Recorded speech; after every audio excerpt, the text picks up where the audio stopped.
Welcome, friends and listeners. We're your hosts, Spongy Kitten, Peppy Pony, and the Yam Burglar. And you're listening to the Get Gooder Podcast, the only podcast where we learn you how to get more gooder. And in today's episode, looking crispy with a polo. Did not mean to look so crispy. Oh my God, my business man. He's stepping My out Lord. today. Business man. Ooh, I might have to dress down a little bit. Yeah, true. Yeah, You're kind of dress stealing down our a little shine. bit. I'm gonna You dress know? down. No, I'm wearing a So when it sweatshirt. switches That's back pretty the fucking camera wild. on me, I will dress down, I promise. We'll just You leave the just wanna camera have on a you shirt? because you You wanna look have a good. shirt? Like, Yeah. you know, don't show us. In today's podcast, we are going to talk about our crowning gaming achievements. It's going to be Gamer Stories EP4, but in this one we're going to talk about sort of our achievements. Yeah, specifically focusing Biggest- on like what we've biggest done. Accomplishments. Yeah, not necessarily. It doesn't have to be competitive, but like what has meant the most to us, you know, in our gaming careers. Yep. And I think. Now back to you, quick. Yeah, exactly. What happened? Oh my goodness! Go back to you. Whoa! Whoa! He dressed down. Uh-huh. Fucking Just Superman in good. here. Now you're one of the crew. Yeah, I now can be a you part fit of in. it. White tee. Exactly. Yeah, we're all white. Exactly. I got ass cheeks On my white tee. All these You hoes keep grinding on me. Coming to the club every My night. yellow ribbon. Keep it Yeah, popping in man, pretty yeah. white teeth. I got that la la la. Hey, la la la. Dude, I totally forgot about that song. Yeah. That's a gem. That's old. That's So a Yeah, gem. big we're going to time be talking about our most favorite gaming achievements, as in our best. Mm-hmm. I'm not going to start this off, so I can be a super huge nerd because one of my favorite gaming achievements actually comes from when I was younger. I would say probably 12 or 13 years old, and I had been playing. This is gonna self-identify. I've been playing World of Warcraft for about 3 years at that point, so I started as a very young child. And something about being young and playing games, like I swear you just pick up games faster. Oh, yeah. So by the time I'm like 13 or 14, I'm completely consumed by internet culture because I've been talking to a bunch of adults for the past 3 to 4 years. And I remember one of the most like satisfying things I ever did on WoW was start my own guild, like my own little specialized guild, and a group of 200 people from all around the world, you know, and like hey, what are we doing today? They're asking me, and it was cool, man. You get to set the agenda, and like just to run the group of people was a task. It took time and energy, and that was so much fun, man. I really liked that. That's back when WoW was WoW, when people like wanted to get online just to talk shit with each other, you know, not to just grind and then get off WoW immediately, or go grind and then go get on your ult. And World of Warcraft now today is a shell of the Your game that it alternate used account, to be. Is that what you're saying? Yeah, like your so you would have like your people would just sit on their main accounts, so you would reach max level 60 or 70. This is back in the day what I'm talking about, and Yeah. you would just sit online. You go sit like in the middle of the main cities because there you can like talk to people in other cities around the game. This one trade chat, and you just sit there and just bullshit. Like that's what people did, and now you don't see half as much bullshit. It's all like spamming, asking for like gold selling websites, like hey, come buy this gold on this website, whatever. And then it's like, hey, we'll run you through X, Y, or Z dungeon for X amount of gold or X amount of real money. And it's Yep. dude, it's a business now. The fun of the game has been taken away. But What are you I think talking of about, old like school vanilla communities. Yes, old school gaming communities, and like someplace you wanted to go when you got home and like talk to your friends. Like that's when I had friends in WoW. WoW was a tight knit community for a little while, and that's it, man. That's number one. That's number one. I think back of the most satisfying things that I did that weren't like it wasn't a trophy that popped up on this game. While that is an achievement and is satisfying in a way, it's not in the same regard of like building your own group of people and like getting close to these people and making real friends. You know. Right. So that was awesome. I think it's important to close it down. separate the difference between. So what? Okay, here we go. When you hear the word achievement and you're talking about gaming, this you might literally think an Xbox Live achievement, right, or an Xbox achievement. That's not necessarily what we mean. Of course, it can mean those things, but I think it's important to separate that. Some accomplishments in gaming are a lot more impressive than an achievement, right? And then there's some achievements that are just like, oh shit, that are just like if you platinum something, Elite That's- level achievements. Yeah. Or if you reach max level in some shit that would take like 30 days of gameplay, that's an Name achievement. one friends you have from WoW. Currently, still, or an older friend that I may have lost touch with, or like, are you talking about somebody who still plays the game right now that I still Someone keep? who is in your guild. from then to now? No. I recommend we're you talking. put everybody on screen. You're just looking at me right now. We're talking at least a decade plus, and I logged back onto that account for one time, and I think 5 or 6 years it had been the gap of me playing WoW, and the guild was disbanded. So, like, your question, I don't know. Anybody that I had back then was their actual username. So nowadays you can add people by their real ID or their Blizzard ID. So even if they're playing like Overwatch or something like that, I can still see that they're on a Blizzard game. They're still playing something, you know. Right. But back then, if their username, that's all you had. If they weren't online, then they just shows offline, and that's what it all showed for my friends list. Before you start yours, what was your first Xbox Live friend? Oh. Warhammer Omega 5. Gears of War Dark 2. Arm Jeff. He's still on your account. He's isn't he? still on my friends list. Yeah. He was a Halo Warhammer friend. Omega 5 still on mine. Haven't talked to him since I was 13. There's one kid that was playing. So there's one kid that I remember for some reason. I first started playing Gears 1 with him, like the OG Gears, not UE, but like the Like first literally stuff. Gears 1, Gears of War. 2006 Gears. I went downstairs, hopped on my brother's account. His name was Neutral Warfare at that time, I think. Because he was a big Gears 1 guy. He was big Gears all together. But he was like, he put the most time in Gears Yeah, 1. into Gears 1. And I found this guy that I was playing with online. This is the one that I remember the most. Now, Dark Arm Jeff, he was the very first friend I had on Xbox ever when I made my own account. But on my brother's account, there was a guy. His name was Soul Saw Blade. I specifically remember his name. And we were running private matches against each other, just like messing around, talking. And out of nowhere, he left. He like literally left the private game, left the chat, and I never spoke to him again. But he was We were in- playing for hours Yep. that day. Oh, I know what you and mean. had been playing multiple weeks with each other. And out of nowhere, he jumped out of chat, jumped out of the game, and I never spoke to him again. It's crazy. Ever. Hilarious, right? That's weird. Some And he's person- still on your fucking friends list. No, Saw Blade is probably on my brother's friends list. not Oh, mine. okay. I see. Dark Arm Jeff, I played a couple. He was just like the first friend I found on, because this was before like all of us had Xboxes. Right. See, my experience with that was, I mean, I remember the day I made my Xbox Live account, I didn't remember by heart everybody's Xbox Live gamer tag. So I was like, okay, at school, I'll get everybody's gamer tag. I'll just write them all down, or I'll text people and ask. But the first thing I did, because I wasn't waiting, I jumped right in. Of course, this was right before Modern Warfare 2 had come out. I jumped right into a Gears 2 multiplayer match. And the first guy that was talking on game chat was Warhammer Omega 5. He instantly added him as a friend. In the same kind of situation what you're talking about with that Saw Blade guy or whatever you said, we played like all fucking day. We played like all day with this kid. I knew everything about him. He was like, what's your name? How old are you? Where do you go? You don't give a shit to share information with people because he's like 13 too. Yeah. You don't give a Yeah. fuck. Telling him everything about myself.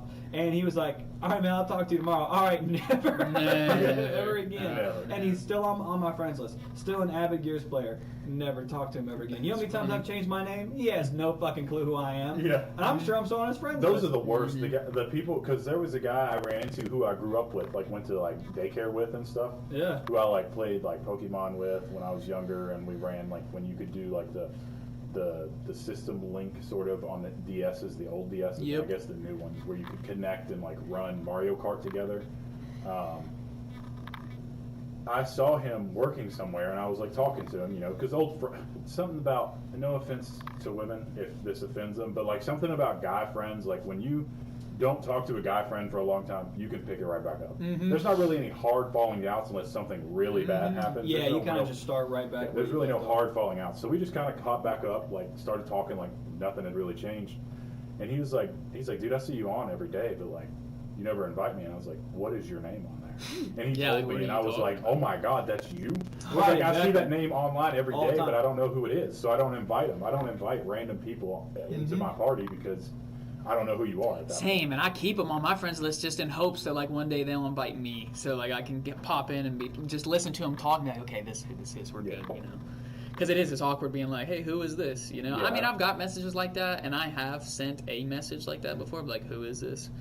But it is an awkward kind of thing to do, you know. This guy's the guy who I ran through Warriors, the game I talk about all the time. It's based off a movie, or the movie's based off. No, it's definitely based off a movie. The Warriors, the gang-related game. Yep. I ran through this at least 15 times from beginning to end with him. With just this guy? Just this guy on split screen, on co-op split screen at my house. I'm talking like I beat Army of Two. What's his name again? Christian. Yeah, we talked about him before. Mhm. You guys did a lot of. You guys no life a lot of Pokemon.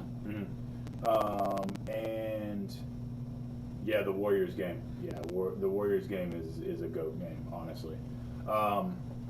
And I'm talking like beating Army of Two, the first installment of Army of Two, and then playing That was Army the of best Two, one. the second installment with him. But beating that game 4 to 5 times, The first one over, was the best. like beating it so many times. Like I spent a lot of time with this guy playing games like at my house, running through games over and over and over again, and I did not know who he was on my friends list, which Yep, I sounds have really a bad, but that's very just how it similar happens. story. I was really close with a kid named Ben Hosley. Do you guys remember Ben Hosley? He went to Western Hills. Sounds familiar. Yeah, he played baseball. You probably played baseball with him at some point in your life. Let me tell You played baseball when you were young too. When I was Guarantee young, you played yeah. baseball Let me when tell you you, were at some I point. don't know any of the people that I used to play against. Oh, Really I'm just hardly. saying. Growing He was an up. avid baseball player. when we No were young. offense to anybody who I played with growing up, but I don't remember. There were only a any of few them. names that were like known across the league. I will say that Q's name was one to watch out for. Yeah. Everybody He was knew like, also oh, known Q in plays for that team. FYFL, even though you only played for. How many years did you play for the Bengals? 3 or 4. Like Maybe. very short amount of time you played in FYFL, right? Yeah. I vividly remember played for the Raiders. By the way, I was one of like 3 white kids on that whole team. Mhm. I had major respect on my name. Oh, yeah. I Oh, thought yeah. that was very cool. Oh, yeah. But anyway, we had some hood ass fucking coaches, man. They're really good guys. Oh, like we I did love too. those people. Yeah. But like Coach Eddie and Lee John and Elroy and all these guys, just We had hood ass motherfuckers. we had dude. Bootsy. Yeah, that's what I'm saying. Bootsy? Coach Bootsy. We had Bootsy. We had we had a Coach Eddie. Mhm. Just one comes with every team. You get your own coach. One Eddie. Always Coach a Eddie Coach per team. Eddie. We had a Coach Reggie. Reg, yeah. Dude, I'm telling you. Yeah, man. Southside Raiders, baby. We would practice down on Home Street. That was our practiced- practice. Oh, Home damn. Street. Yeah, we practiced on KSU's field. Yeah. And then one time we practiced in the Wilkerson gym. Do you remember the gym? There's like a gym back there behind on Wilkerson Street. Yeah. There's a gym back there, and we practiced. I specifically remember this. I am probably the whitest black guy you'll ever meet. Right. Surrounded by, Not you know, really, but- but close. but Closer. you know, like not. I'm still on you. Let me go Yeah, to. true. Yeah, but you keep on doing Listen, that. like, Keep zoom on in doing on that. him listening. Everybody's talking. That's why we need And I comments. specifically remember this. There's a few memories that really like etch into your brain that you remember. We Yeah. just got running. Not sponsored. Got running. We just got done running in the gym, run suicides or something. And Coach Bootsy gets us all in a group before a game, and he goes, "What are we here to do?" And everybody besides me goes, "Business." And I'm like, "Oh shit, am I supposed to be saying this?" And he goes, "And what are we here to do?" And everybody's like, "Business." And he goes, "Q, what are we here to do?" And I go, Business. "No," I go, "What are we saying again?" He goes, "Business." I'm like, "Oh, business." Business. And listen, one time, remember Lock and Foes? This Yeah. guy knew the entire handshake. No. I didn't. He walked up to It me. was like What? prominent. He walked up to me one time and went through the entire thing. And No. my hand just kept going, and I was doing it. And I don't know what happened, but my hand just kept going. He was guiding he you was to it. going all the He was time just, down. he was letting you come I don't along for the remember. ride. I didn't know any of it. That's I mean, I crazy. learned it over time, but yeah. Definitely some Business. Quitting the OGs. Tide. Definitely some My name is OGs. Quitting the Tide business. Quitting the time business. Yeah, man. Same kind of, because we were the only 2 Southside teams. Mhm. The Bengals and the Raiders were both of the Southside teams. And- yeah, I was literally, I think one of 2 white kids on the entire varsity roster. Do you remember I felt so before good about that. every Me and Ryan Northcutt. before Ooh. every play, they go down, set, Bengals. Yeah. Yes. What? Yes, Yeah, every dude, time. So we would whack. do that every Y'all single were time. so whack with that. Every I time we would do remember that, very much. and then That's he'd funny. say, "Hey," and then we go. But It's all about everybody being in unison, everybody being on the same count. I mean, it's a good thing to learn when you're that age. they also but- had me on the line. I want you to understand that. They had me on the line. at Didn't you age- play corner on defense? I played corner on defense. I was a nasty cornerback, but they had me on the line on offense.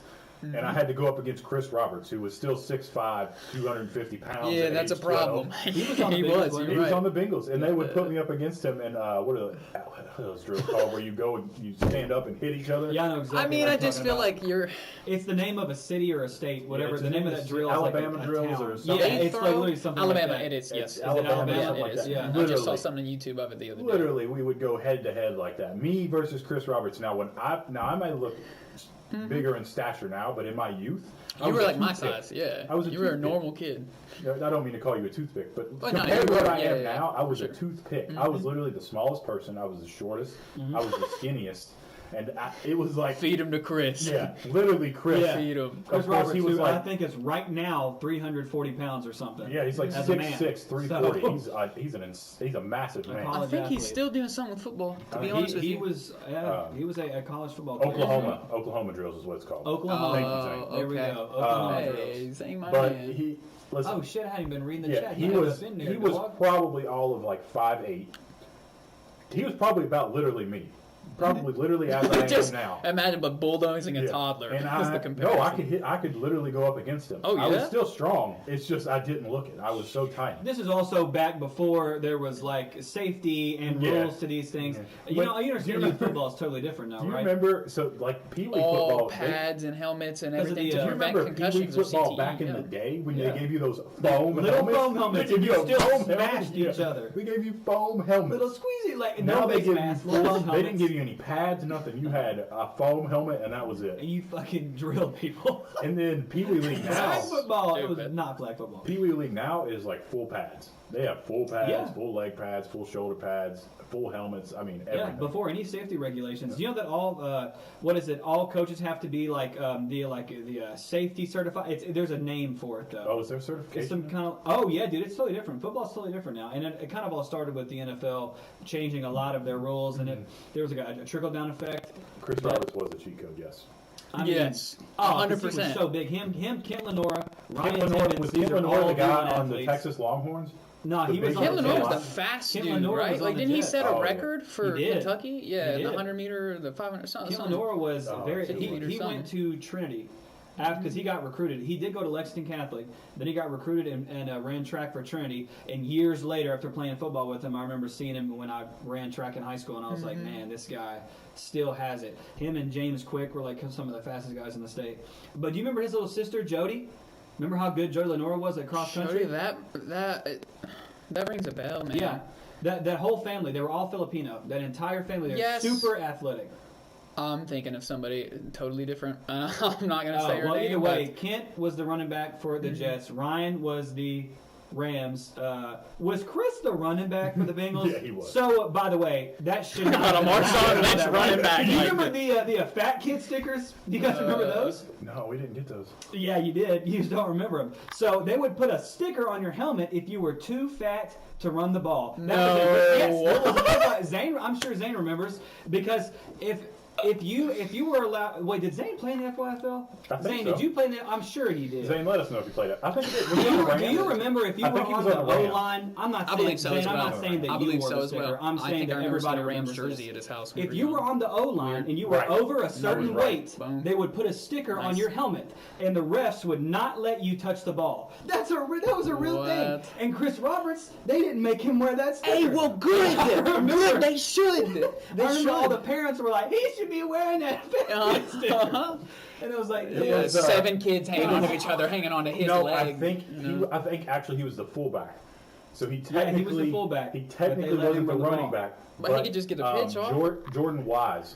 I don't know if you remember. I that. do. Jordan Actually, Wise was I the couldn't running play back. because Jordan Wise took like my spot on the team. As a kid, I played football 1 season. Jordan Wise was the star of that team, and I was fast and I was athletic, but I was just a little bit less than he was. Man, like What he was the team? go-to Dolphins when we were young. Oh, He was on the was The Dolphins. it- Bengals that- at was it first, but he flag? must have switched. It was that flag. tackle? It was flag. Yeah, I Mhm. remember Oh, the it was dog. flag? And it literally, like, the first couple weeks of practice, he didn't show up. I don't know what happened, and then he came into the team, and immediately the whole team strategy shifted to get it to Jordan. I remember Get it that to year. Jordan. That was Get for it the to Jordan. YMCA. And I'm not gonna lie, the dude was a monster. Okay. Like, he rightfully so removed me from my spot as top of the team, but like, I fuck, it remember. hurts. You know, it hurts when I you still get have it sitting in dethroned. my room. Most flags in a season by anybody Oh. was like 75. Was that YMCA or It FYFL? was FYFL. Okay. I had 75 flags. I enjoyed YMCA flag more than FYFL. flag. Well, true, because it'd be impossible to shake you. Like, nobody's running away from you at that I was age. so You were fast. too fast. Yeah. You were dumb fast. You were probably the fastest. Yes. One of the fastest kids so I knew. going all the way back to how this got started. Yeah. Okay, I will never forget like our pregame, like we're about to, everybody's about to take the field, and this was our first time up again, because you play everybody twice, right? Mhm. This is our first time in the season playing the Bengals. And Coach Cedric, which I still see this guy yeah. around every now and then. Coach Cedric, Cedric. he's like known around town. He coached the Stallions up Yeah. there for his AAU team, Yep. basketball team. And he was like, all right. He said, before we go out here, there's some stuff we need to talk about. He's like, there's some people y'all need to watch out for. Is that I ain't playing around. And we were like, all right. So, and he said, of course, he said, Chris Roberts. He said, it's going to take the whole D-line to take his ass down. You understand me? And we're like, okay.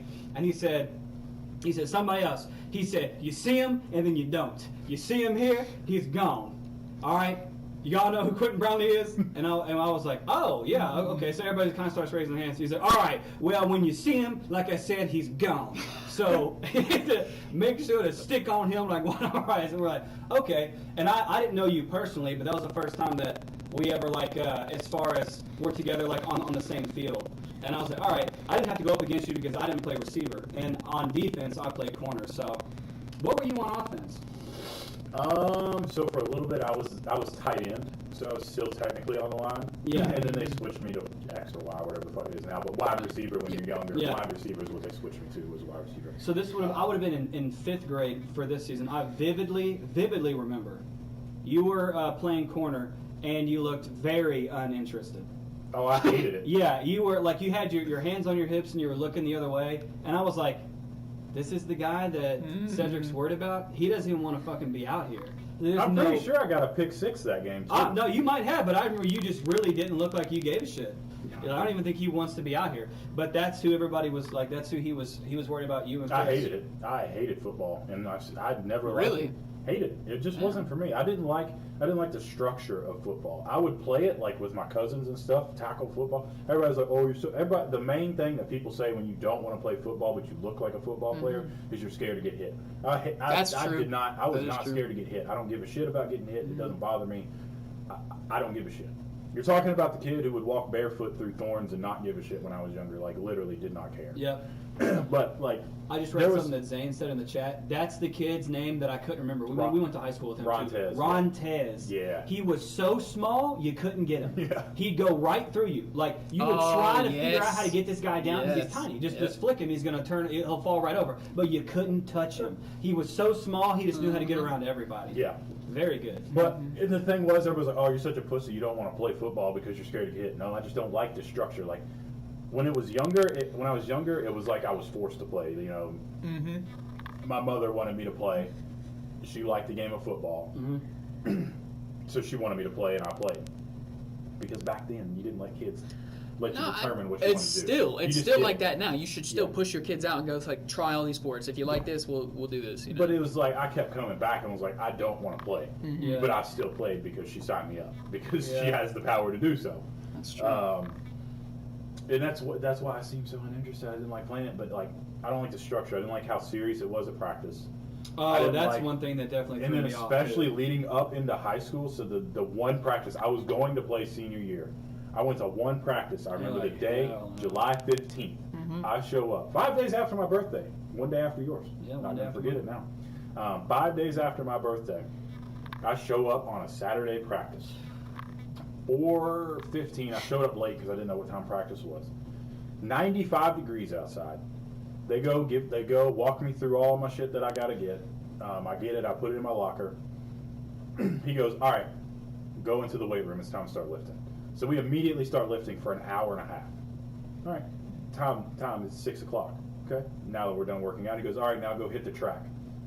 We hit the track for 2 hours, brother. It's 8 o'clock, and he's like, all right, go over to Elkhorn's Field. We're gonna start practicing. I'm like, excuse me? That's crazy. Boy, it's 8 o'clock. You tell me we're still going to practice? We just lifted and ran for like 4 hours. You're gonna make us do something after that? He's like, yeah. And fucking, we left at like 9:45 that night. I texted him in LA, like, nah, this ain't for me. Yeah. I was like, I'm gonna stick with baseball because this is not me. I'm not about to sit here and overwork myself for months. Yeah, I didn't. Once I hit a certain age. But more power to you all. The ones that stuck with it, mad respect, because Yeah. that just wasn't my type of Yeah. like sport. That's You're not either me. kind of. It's like you're either kind of built for it or you're not. I loved it. I was obsessed with it from like the age of like. I guess, dude, my first real season of organized football was 5. That's how young you were allowed to be in flag. I played from like 5 to 13, and We should have switched I hit the names that point. of our episodes.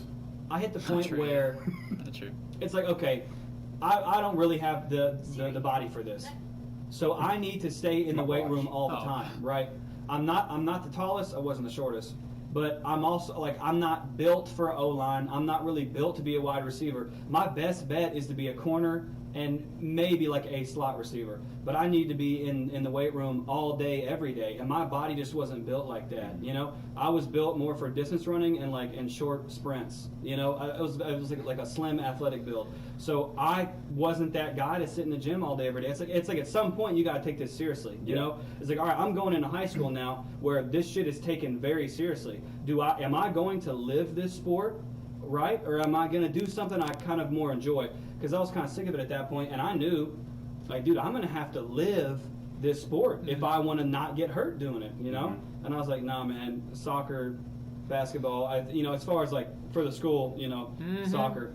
Yeah, you say like Track, practice was so cross country. serious. I can't think of a time where like our practice was serious. Don't get me wrong, like you were expected to work. Yeah. But there soccer, was a yeah. lot of fucking around too. Yeah, like there's yeah. a whole lot of like fun And with times. baseball, there's a lot of fuck around. That's what my Right. question was going to be. Is that like in college when you went, was it still like very structured? You're working Listen, out twice listen. a day, then you're Okay, going to practice. So, and, so the day to day Mm-hmm. is a lot.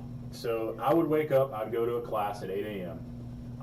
I'd go eat maybe, or maybe I'd have back-to-back classes. Go to both. do classes. they mess with your all's nutrition at all? Okay. Not at Division III. At D1, yes, they do, but at Division III, they don't care. Eat what you want, it's whatever. If you decide to eat well, okay, good for you. Yeah. So, wake up, go to class. Our workout times were based off of everybody's class schedules because we had sessions and everybody's class schedule was a specific slot of time.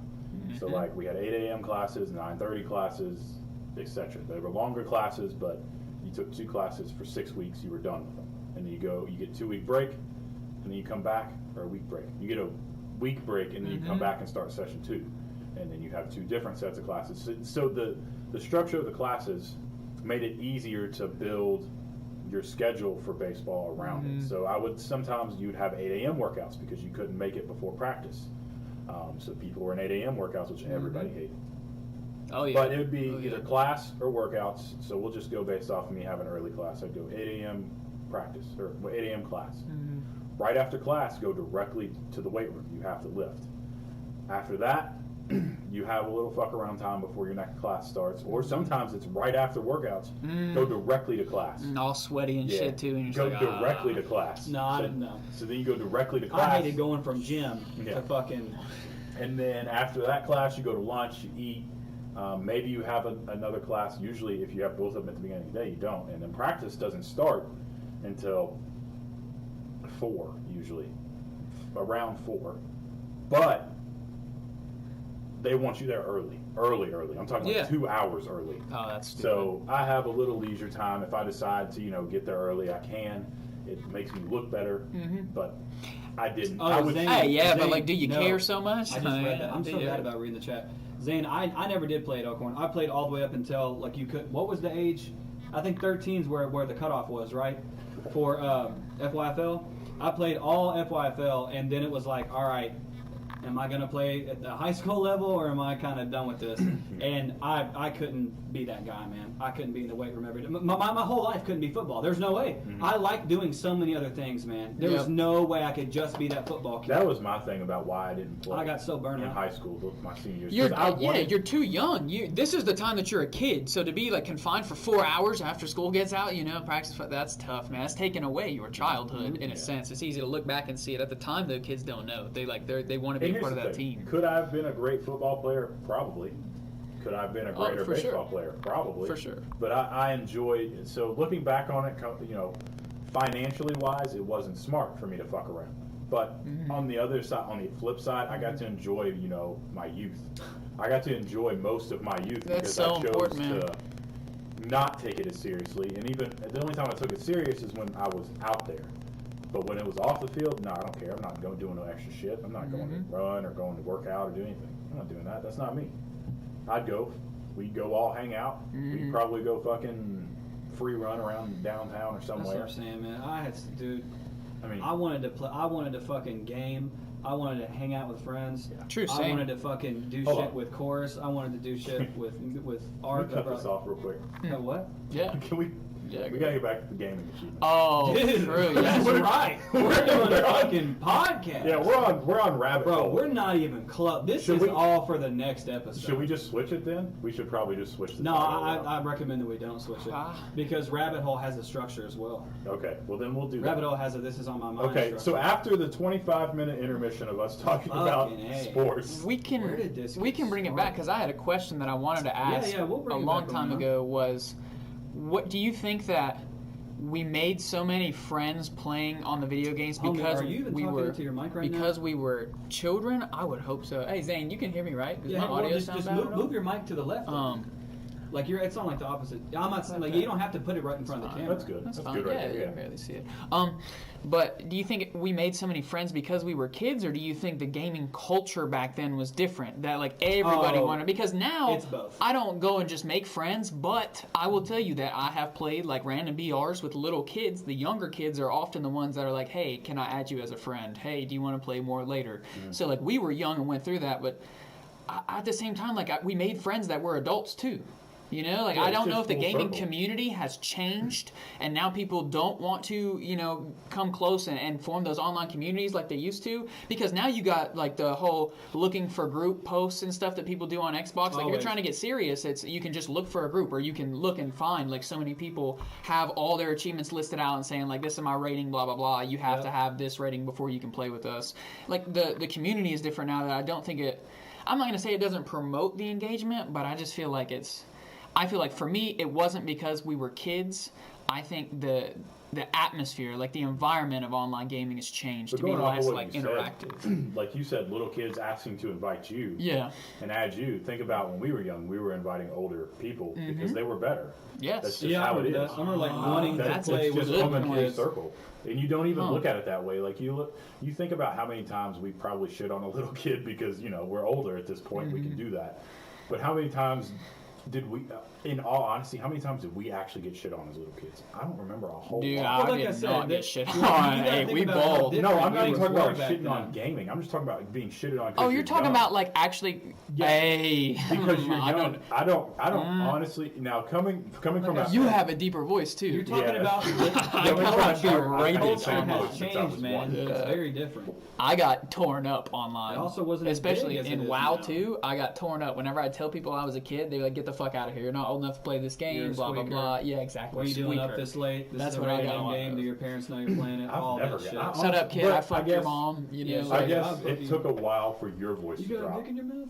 What? I think my mic muted. I'm not No, necessarily it's fine. sure.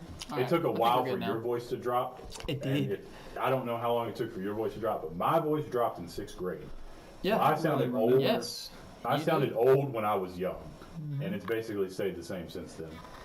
But like, I guess that's probably the main reason. You didn't because have that issue. I didn't get an Xbox till 7th grade, so I really didn't have that. Did you just interaction. mute your mic? I believe I unmuted it. Whenever it's like flashing like this, it's muted. But this is I hope you not unmuted, muted. but- How long has Zane your said- mic just- been muted? Zane said you were good. Zane said the yes and you're good. Both Hey. of those are about your mic. What if I just talk into my mic like this? You see? I think it's picking it up. It's a little delayed. Don't I say think- anything. yeah, exactly. Get real loud and consistent.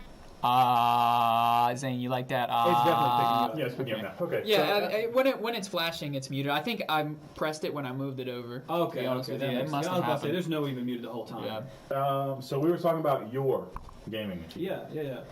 We'll go to you. So in the FYFL, That's right. Go right back. Scored All right, 73 so- touchdowns. one of my most, I say this is probably like one of my more prized gaming moments is, and this is a trophy. This was a platinum trophy. It's one of the toughest platinum trophies I've ever had to get, especially for a single player game. I know Austin has it as well. but I think he cheated the system just. I did. I Just a did. I little know where he's going with this. I totally did. It's definitely Sekiro. The platinum for Sekiro is one of the toughest platinums on PlayStation, no doubt.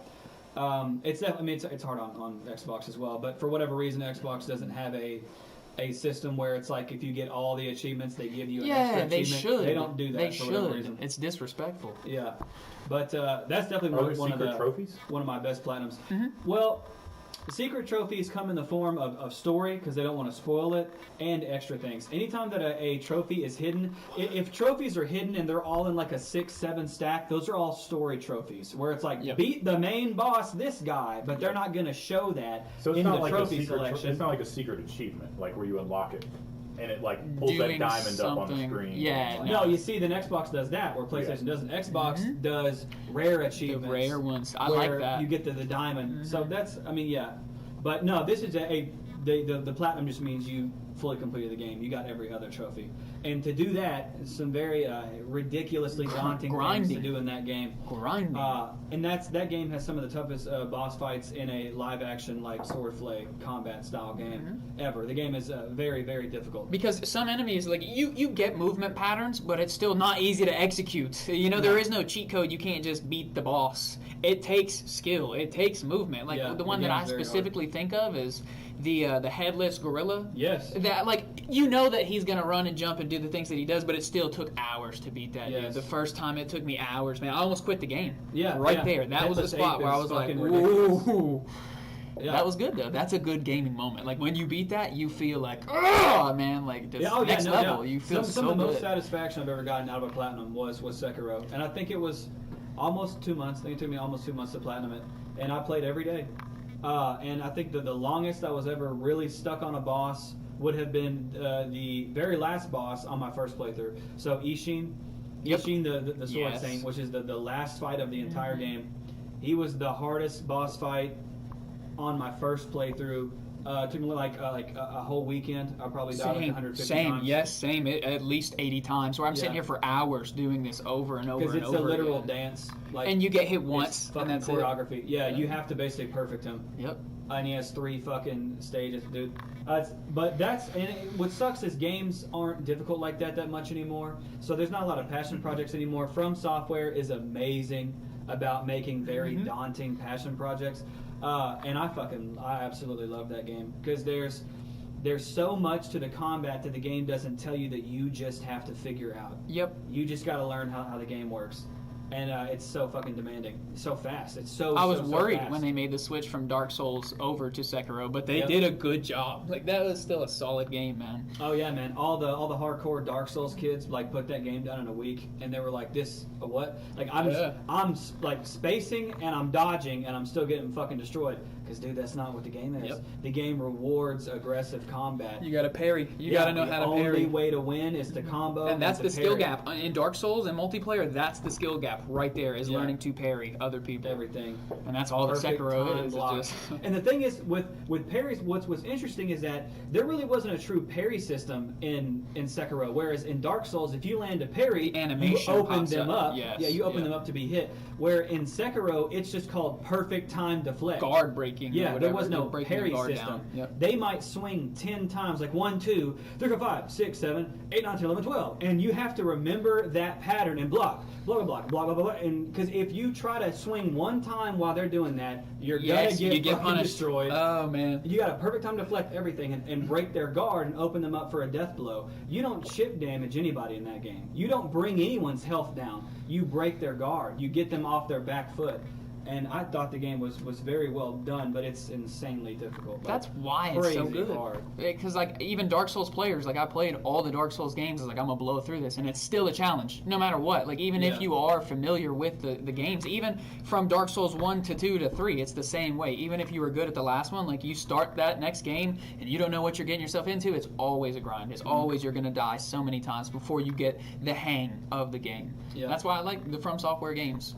I'm excited for Elden Ring. Very, very excited, dude. man. Because they're kind of kicking it up a notch. They've never done an open world game. From Software always does zone-based RPGs, Mm-hmm. but this is supposed to be open world with mounts and the whole 9 yards and optional fights. Whereas Good. Dark Souls and Sekiro are they shoehorn you into fights on purpose. You know, like you must go through this area to make it to the next part, and then as soon as the boss fight starts, you can't escape. You have to fight them. I like that about Sekiro though, that there were some optional bosses that you killed to get. Whereas in Dark Souls, basically everything you got the bosses. You have to kill the bosses. Yep. Yeah. Yep. Elden Ring will be badass. I think that's my most prized platinum. I don't know if that's my greatest gaming achievement, but that's my favorite platinum. I honestly It's by far would the most satisfying. Probably say the same for Sekiro. Yep. Shit was fucking wild. Sekiro, Fallout 4. The first time I got it took a long time. That made me very happy. But I just recently got that again because the first time I played Fallout 4 was on PlayStation. I've been grinding. Speaking of achievements, I've been grinding for the last month and a half because I don't have a mic right now, so I'm not playing any multiplayer games. I'm just sitting here playing solo games, and because money is low right now, we're playing Xbox Game Pass specials, and dude, they're so easy to just sit down and grind. You can buy an Astro headset refurbished on Amazon for $30. $30. Wow, okay, I can actually do that. That's not a lot. $30, especially with the money that just came in. I can't do that, but. Yeah, I know. I haven't been playing any of that. I've just been getting achievements and grinding so hard. And I recently just got that Fallout 4 win again, so that was good. Fallout 4 was a great game. It was. To replay it was fun. I had fun playing it again. Not the second or the third time that I had to go through and do it because you have to beat the game every way. I know to kind of save scum it up and just like save before you make your path, right? And that way you can just load that save file and now go this way to beat the game.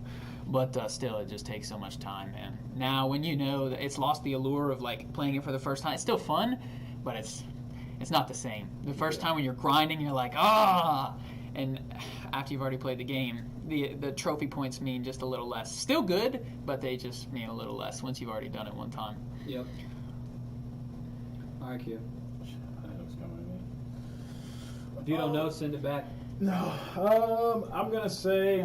I'll say one of my favorite memories is. Well, it's not about a favorite memory. This is an accomplishment. Sorry. An accomplishment. Yeah, it ain't you had fun. It's I had fun. Accomplishment. You did. He got 75 flags in one season. Did you get the business done? Did you business? Lord. Go back to play football. Me and my brother used to indulge. Yep. Before playing games. Mm-hmm. And the main thing we liked to play was UFC, the first one, UFC 1. My favorite, God, I keep saying favorite, but one of my crowning achievements is just demolishing him at that game. Just to beat UFC your 1? older sibling. I feel that deeply. UFC 1. I feel that to deeply. beat an older sibling at something is unbelievable because to you, they're a god at the game, no matter what.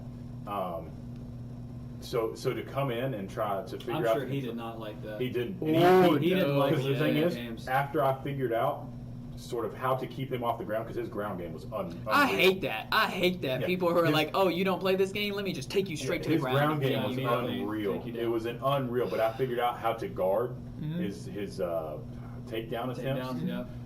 And once I figured that out, and then we had to do stand, and then just stand and fight. Listen, I learned the combos. I learned this, when he was open. Oh, yeah. I learned it all. It's And always... He hated playing. I'd be like, hey, you want to play some UFC? And he'd be like, nah. I don't really play that anymore. There were a couple times where he whooped my ass, but I'd say 85% of the time, because I could guard his takedowns, it was... He knows it's competitive now. My little brother put me on to UFC, so he had been playing before I had. And, I played some fighting games like Mortal Kombat or Tekken, but those are not the same as UFC. But the concept was kind of still the same. So he beat me the first 2 or 3 times we played, but then I got the countering system down. You just block, and then immediately off the throw, as soon as you block, you throw a power shot, and you can hit.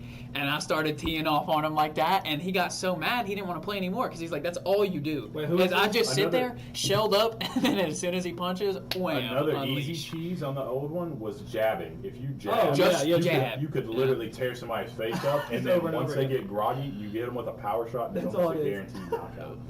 Yep.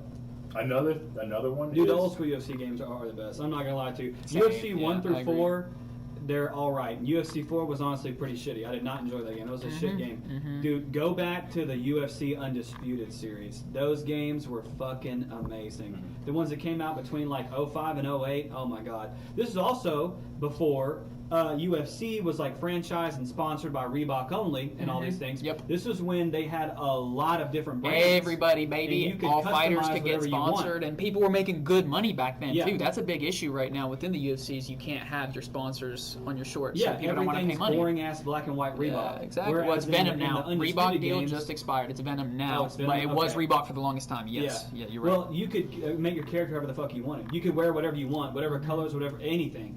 And the ring was all a bunch of different sponsors, and it was a lot. It was honestly the old school games on the 360 era for UFC. Those games were fucking amazing. That was also back when I feel UFC had all of their all of the gods that people still The talk top about tier nowadays. legends, yeah. All the legends were very much in their prime back then. Rampage Jackson, Vanderlei Silva, Anderson Silva, Forrest Griffin, Anderson Brock Silva. Lesnar. All of Go. them were fighting at that time. Matt Hughes. Hughes, there we go. BJ Penn, the Carlos George St. GSP, baby, one of the greatest of all time. the guy with the dreads, Carlos something with the dreads. Yeah, man, that's when those games were the fucking best. I feel like- also Joe Rogan voiced Was those in games. there, yeah, I Joe saw- Rogan voiced yeah. those games. Bruce Buffer did all the ring shit. Now, man, like Daniel Cormier voices it. It's Bruce Buffer's. Is it his son? I don't know. Bruce Buffer's still the main guy who's Yeah, like I out there know doing now, it, doing but I it. think that his I son don't is the know, one who does like to the be honest games with you, now. I I don't was just know. like, ugh. I feel like the dialogue in the last couple of like sports games that I played is Awful, uninterested, 'Cause man. They're Like, not worried about that. and really, I'm drawing it from my FIFA experience, but you get the same recycled 10 to 15 lines with every year the addition of another 30 lines of dialogue while you're in the game. You know, like Yeah. it's the same thing over and over Oh, you again. mean And the some of it's commentators? some of it's Awful. unenthusiastic. Oh, Like it's it's not bad. even believable. It doesn't flow together well, or it's not like the right cue for the situation. He'll say something that's completely off par from what's happening on the What screen. would It's just like, happen? Yeah. what are you talking And, like, about? did And the you- UFC I heard was the same way, where the Same shit. commentating is really like so Really bad. man. Go back to FIFA 15 and listen to like opening dialogue in the matches, and then go to FIFA 21. You're like, wow, dude, this is It's the the same same recycled people, dialogue from it's 5 the- years yes, ago. man. It's awful. Like Clive Tildesley and Andy Gray or Martin Tyler and whoever the Yeah, fuck, and they're just yeah. all saying the same exact things. And like the craziest shit will happen that you just did something wild on screen, and the commentators aren't with it at all. They don't even know that it just Yeah. happened. I'll tell you the Like, same it's like, recycled yeah, whatever. line over and over and over again that's used in football. The 50. The The 50. Oh, yeah. The 40. Yeah. The 20. The 10. No, And a touchdown. touchdown. Or sometimes they'll say touchdown, you never made it there. That's the best. When Madden, because see, at some point they have to, it's all kind of supposed to flow together. So let's say you get shoelace tackle at the 5. Well, the commentators believe that you scored. So they'll be like, touchdown. And they're all talking about you scoring, and you never scored. Yeah. And then it like breaks. They'll be in mid conversation, and it breaks and says first down on the like. Oh, that's just unprofessional. Bro, I mean, Like, but Madden that's not a sucks finished anyway. game. I don't give a fuck who that offends. Madden has been shit for 10 years. That is awful. If you're buying Madden every year, oh my God, you are getting scammed. I haven't enjoyed Awful. playing Madden. Madden, I haven't. all all a the fucking sports shit games, show. honestly. Yeah. Only FIFA's the only one that really The appeals to me. last- I heard NHL is a really fun one. Yeah, Shell is fun. people do Yeah. love NHL. Shell is very fun. Yeah. Don't So- say that. Shell? Don't say Shell. It's Shell. You don't play it like that. You're not one. You're not Dude, a Shell guy. There was a solid year and a half where Just say- me and Noah played. God, I can't remember which one it was, but No, we and they're invited actually people quite in. good. People say if you like FIFA, then you'll love NHL. Yes, Everybody that's says what I that. heard. It's very fun. It's a faster paced, like, it's a smaller, faster paced FIFA. I was like, all right. I could not play the baseball games growing up. I did. Oh, I yeah, played bro. one or two. Fuck MLB The games. Show Yeah. or something like that I had, and then Yeah. I was like, oh, That this was is so literally big like with, it's the with same like thing. the baseball guys, and I was like, I I never don't got like into it. Backyard games. baseball was big when we were young. Backyard baseball, That little all the cartoon backyard one. series was Mhm. good. The whole backyard Mhm. series. The Bigs, all the arcade baseball games. The Bigs was good. Slugfest. Slugfest Yeah, was good, which Slugfest was was like good, Blitz, yeah. but it was baseball. Blitz 'Cause was you could really fun. straight up fight Blitz people. was phenomenal. Blitz yes. football. Yes! the Where is just that fighting picture? People and I got- shit. You literally used to take people's helmets off and smack them in the head Smack like them in the head 4 with it. times to tackle. Remember Blitz the League, the rated M football Yeah, it was game? like you. That's what I was talking about. Was Blitz the League? Dude, that holy shit. When you would dirty tackle someone, Yeah. and once you got their rage built up, you'd literally just have a brawl. You could break their neck and shit. It was so stupid. And There then was you a Take 'em out the story game, mode. be like, could "Let's go." literally juice. You could use steroids on Yeah, players. it was like if they were out for like 4 weeks, it was like you could juice them, and they may get re-injured, but they're back in the game in like. But we 15 need minutes. them for this game. It bring was 'em a in. rated M football game with a storyline that was like Scummy. yes. Like, I mean, there was a sex scene like in the opening. I'm not saying there was any nudity, but like he was clearly like fucking in the opening scene. The CEO or the president of the league, No. and he was all about making money. He didn't care about injuring people. And one of the guy, the Nightmares, right? The Yeah, linebacker for Nightmares. the Nightmares, he was like paid to kill the fucking quarterback of the Rough Riders. Dude, it was hilarious. As fucking rated As M video story game, mode. as a video game should be though. Like that's what video Yeah. games should be. Something like off the wall, dumb stuff like that. It's so realistic now that like people, the games are reaching for so much more realism now that like you don't get those. It takes away from the that. game. Like the video game. games, Yeah. I'm not trying to make it reality. Like video games are to escape. They're escape from reality. They're Yeah, trying to 100%. Yeah. 100%. Arcade sports games are. I mean, there's some simulation that I'll always like. Honestly, soccer. I feel like arcade soccer is very blah because there's so much movement mechanic wise that goes into soccer games, whereas football is hand him the ball, he runs. Yeah, you can juke. If you have good stick Yeah. skill, all right, you can juke, you can truck somebody. But skill moves and foot skill and ball handling and touch are crazy important and very in depth in FIFA games. So simulation soccer is, I really like it because there's so much you can do, right? There's not just one way to play. There might be a meta to scoring. FIFA 21 was very bad with that. Amen. Just the A passing to the striker and he runs a straight line. Okay. Pick France or like Yeah. you got 3 teams in the game that people recycle. Right, but let's say you're not playing by the meta and you want to play more skillfully. You definitely can. There's a lot to it. Arcade soccer is like, press the pass button to this guy and he shoots and fireworks go off and you do a dance move. All right, that's fine. Like Mario Strikers or something that's way more of an arcade spin. But the only real simulation sports game I would want to play is soccer because there is a huge skill gap with FIFA that there's not in other sports. If they made UFC really good, like a really good game, I agree. completely Very, like very stripped it and like simulation. redid the whole combat like style. like the Fight Night series. Oh yeah, the fight night, like boxing. Fight Night. Do you Fight not Night remember Boxing It was like Fight Night was and then quite round similar. 1, 2, Did all you the ever way up. play the Fight Night Boxing? No. Very simulation boxing. Yes. Like Very. real, like was it like Yeah. first person? Super where you're skill, like, Yeah, and then like when you got to the corner, you were the medic and you would fix your guy. oh shit! you remember See? that? the You Fight put like Night a games card are I very back like good. stuff and, like you that, like a Fight little Night games mini rub it game. off. And if you don't do this in the right amount of time, well, now you go back in there with whatever and it disadvantage. did count you down, and you had to try and get the swelling down, and you had to pick and choose which one you wanted to take down. That's or good. Try and get halfway. Fight one Night and games are halfway very the good. other. And the more arcade style before Fight Night came out was Knockout Kings, which those were all Muhammad Ali games. All the like Knockout Kings was a much more arcade feel. A lot of just there's no stamina bar, there's no real like I mean you can block, but there's no real like feinting, and you're not you don't heal your boxer. You're just kind of spamming buttons and trying to beat the fuck out of people. But people love Knockout Kings because it was a more arcade feel. It was a lot about throw haymakers all fucking match and The older WWE games, those are pretty. oh fun. dude, I played some of the SmackDown early versus wrestling Raw. games. Yeah, those Yes. are pretty Those simulated. were Those are fucking simulation. amazing. So what works with wrestling games, not now, but works Nah, with wrestling games now are shit. is that it's already fake. Yeah, Sorry, true. people So who you are can watching be as this, dumb so, as you yeah. want with It's it. already fake. So to make a game real that is fake, based on something that is fake, that's what makes it fun. So that's technically a simulation, but it's an exaggerated simulation No, you're because right. the real thing is fake, That's true. which is a big oxymoron. But Jumbo Shrimp, yeah, Dodge Ram, yeah, Dodge Ram. Foxy Grandpa. Foxy Grandpa. Nice. Grandpas are not Foxy, you can't say that. The dude who, So the most interesting man in the world, who SmackDown versus Come on, Raw. now, that dude's He's kinda he's well boxing. put together. Yeah. 2000. I feel I like think a we lot of grew women up. would still fuck Chuck Norris. I think Oh, what's 100%.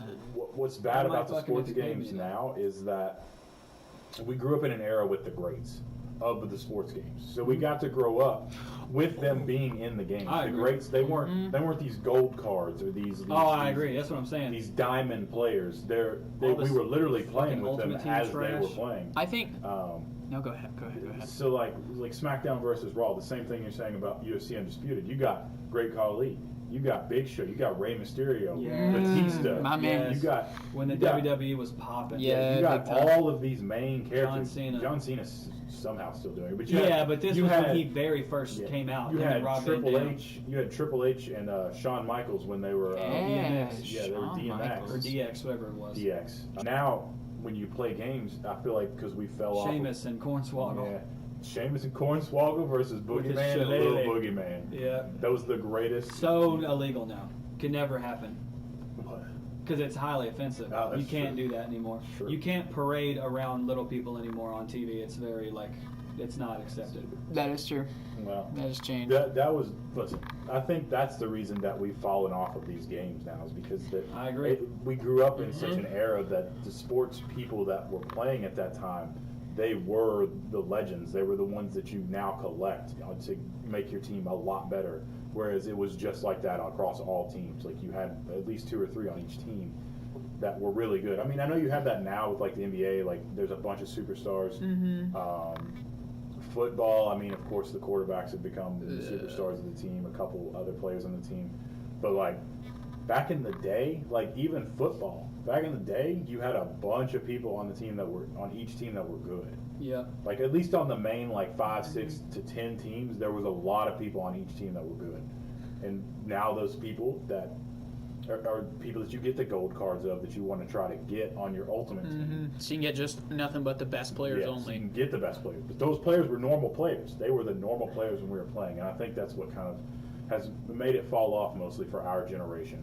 I think. Yeah, it's become more of a cash grab. It's Yeah. just a fucking reskin cash grab. It's all about online play. It's not about is the it. single player This experience. is it. You're hitting the nail on the fucking head. That's what all sports games are now, sadly. That's what Any all simulation games have sports started. games. What you says definitely. I What- think that plays into it. I think the biggest issue with sports games declining is EA. Yeah, EA is EA the is only the fucking company problem. that makes these sports games. They're Are the they? only ones that make simulations. Who competes with All of EA? them. There's Pro Evolution Soccer, but like really that's Trash. it. Yeah, exactly. It doesn't have the same following. EA runs every sports game. 2K Every only major has sports the game. rights to They have no WWE, competition. which is a disaster. Have you seen how bad the 2K WWE games are? Mhm. They're fucking horrendous. And then NBA, they have NBA and they have WWE. And it's a cut and paste system that they Yeah. put into every single sport. It's not like you're going to get a different game. When I loaded up Madden at somebody's house, I saw the exact same thing. Oh, you play here, here are the options, here's your ultimate team or whatever, and you Oh, got it's your single very player. cut, It's the yeah. exact same thing with different games, with different soundtracks, you know? Oh yeah. Yeah, and they It's add just an maybe update. It needs a maybe huge maybe revamp, man. Either 1 or 2 different things about the game. That's it. Yeah. About how What's you the play it. biggest difference in the game? The rookie class. That's it. And that's what they hype up every year. Mm-hmm. Every year, a huge selling point is, dude, get Madden because you're going to get to These play with new Trevor rookies. Lawrence. Yeah. Oh, yeah. Get Madden, you're going to be able to play with whoever it is. Patrick Mahomes, when it was Patrick Mahomes, when it was fucking Lamar Jackson, whoever. Yeah. This year, the big selling point is Trevor Lawrence. Play with Trevor Lawrence. Play with Tim Tebow. You'd be surprised how big of a selling point he is this year. Because Tim Tebow hasn't been in a Madden game since 2010, and people are fucking obsessed with Tim Tebow still. So it's like, You know, one thing, this is a little off topic, but one thing I looked up right before New World came out, it did come out today, I'm going to go ahead and drop that. Oh, yeah. Are you getting it? Yes. Okay. Yep. We will have a review on it next week, at least sort of a half review on it. We'll give a full review in about 2 weeks to 3 weeks when the closed beta stops. And then it comes back out later in the month of August. But it stops August 8th is when I feel like I'm trying to sell the game, but I'm not. But I want to give them sort of a timeline. On August 8th or around August 8th or whatever it is when we're nearing the end of the beta, me and you, if you're still playing, we will give a full review on this game. For sure. And see where it sits.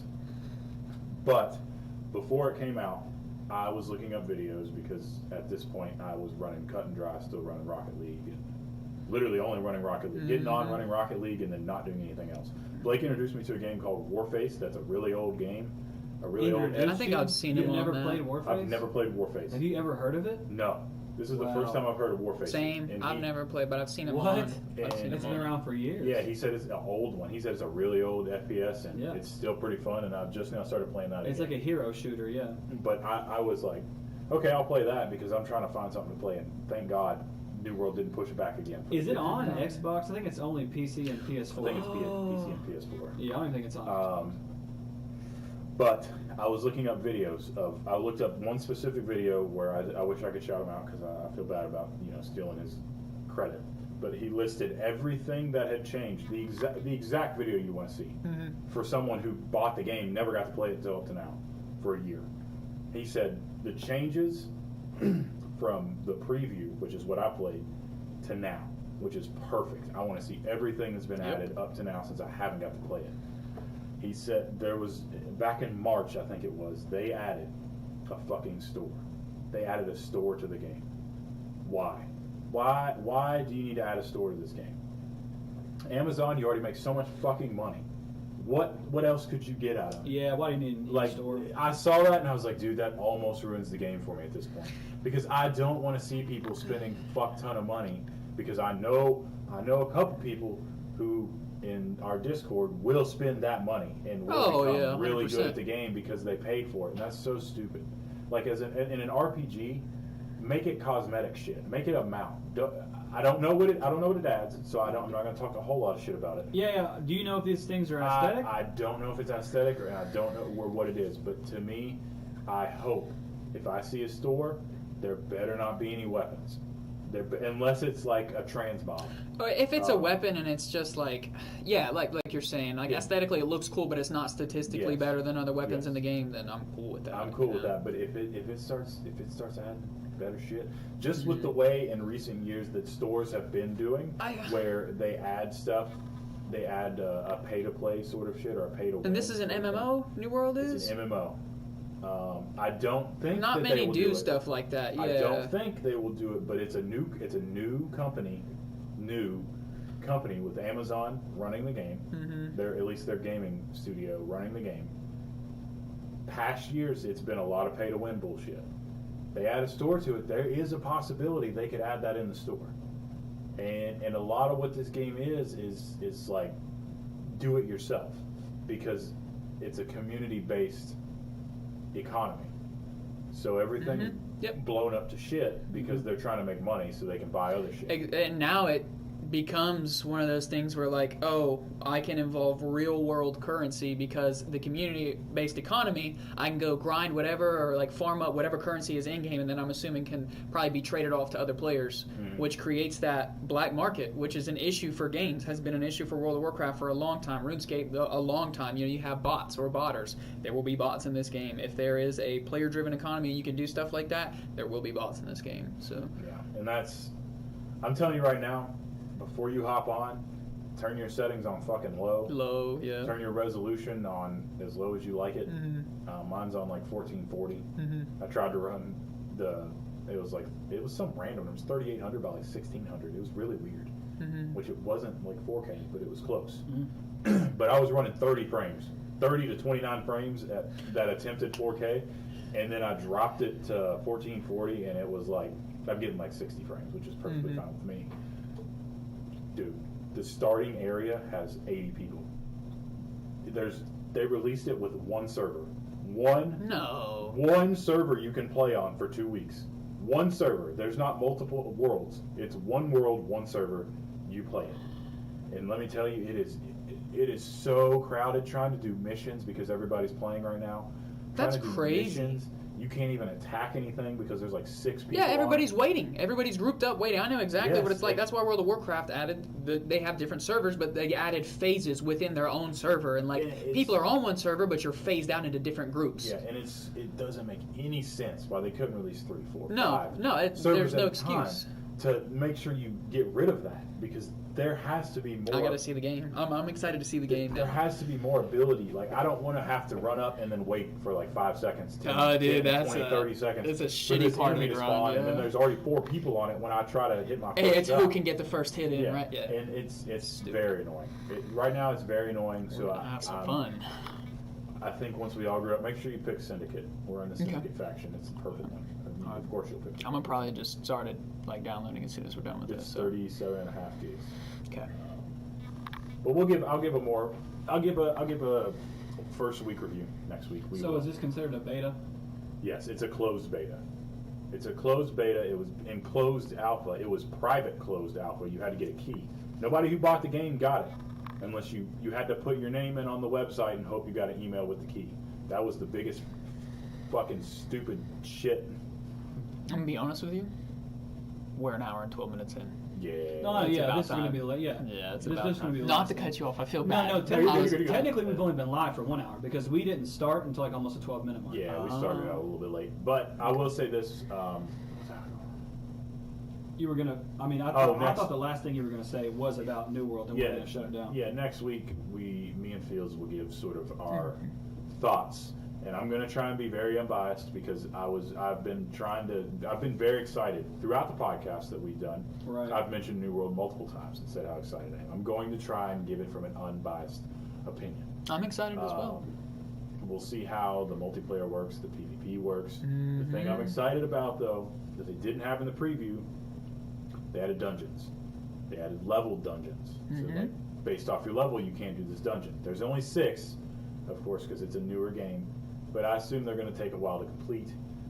I don't think you can unlock the first one until like level 13. Couple hours at a time. You better get ready for that time commitment. Like if your family needs something, I don't know what to tell you because we're in the I'm dungeon. literally going to play this game till 2 in the morning tonight. I'm going to level up and I'm going to play Dang. and I'm going to figure out how to play this game. You're gonna be that guy. No, it's mostly because Blake goes to sleep at like 11, so I have to catch up to him at this point because he's now playing as we speak, and He's he's an been old playing man, since that's why. 4 o'clock. You see his beard? He's So- an old man. Yeah, that's how I bite my New World hangnails. coming up. Yeah. So, I mean, this one was all over the place, but Whatever. we got in at least one gaming achievement. We all talked about our game achievements. I'll throw one in at the very, very end. Top 1% in the world Go ahead. Grandmaster Division and rank play on Call of Duty Advanced Warfare. Ah, The most that is a competitive good Call of one. Duty ever made. The highest skill gap Call of Duty ever made. Top 1,000 in the world. That's a good achievement. Grandmaster Division. I cannot I relate think it to had 30 something like days that. play on that game. Damn. Yeah. I thought I was a fucking god at that game. Well, when you know you're good, like it doesn't help when you just shit on other kids. You know, like when you know you're just constantly shitting on people, it does kind of build your ego up a little bit. Yeah. And like, And it hurts so bad to see like how I thought my score per minute could not be touched.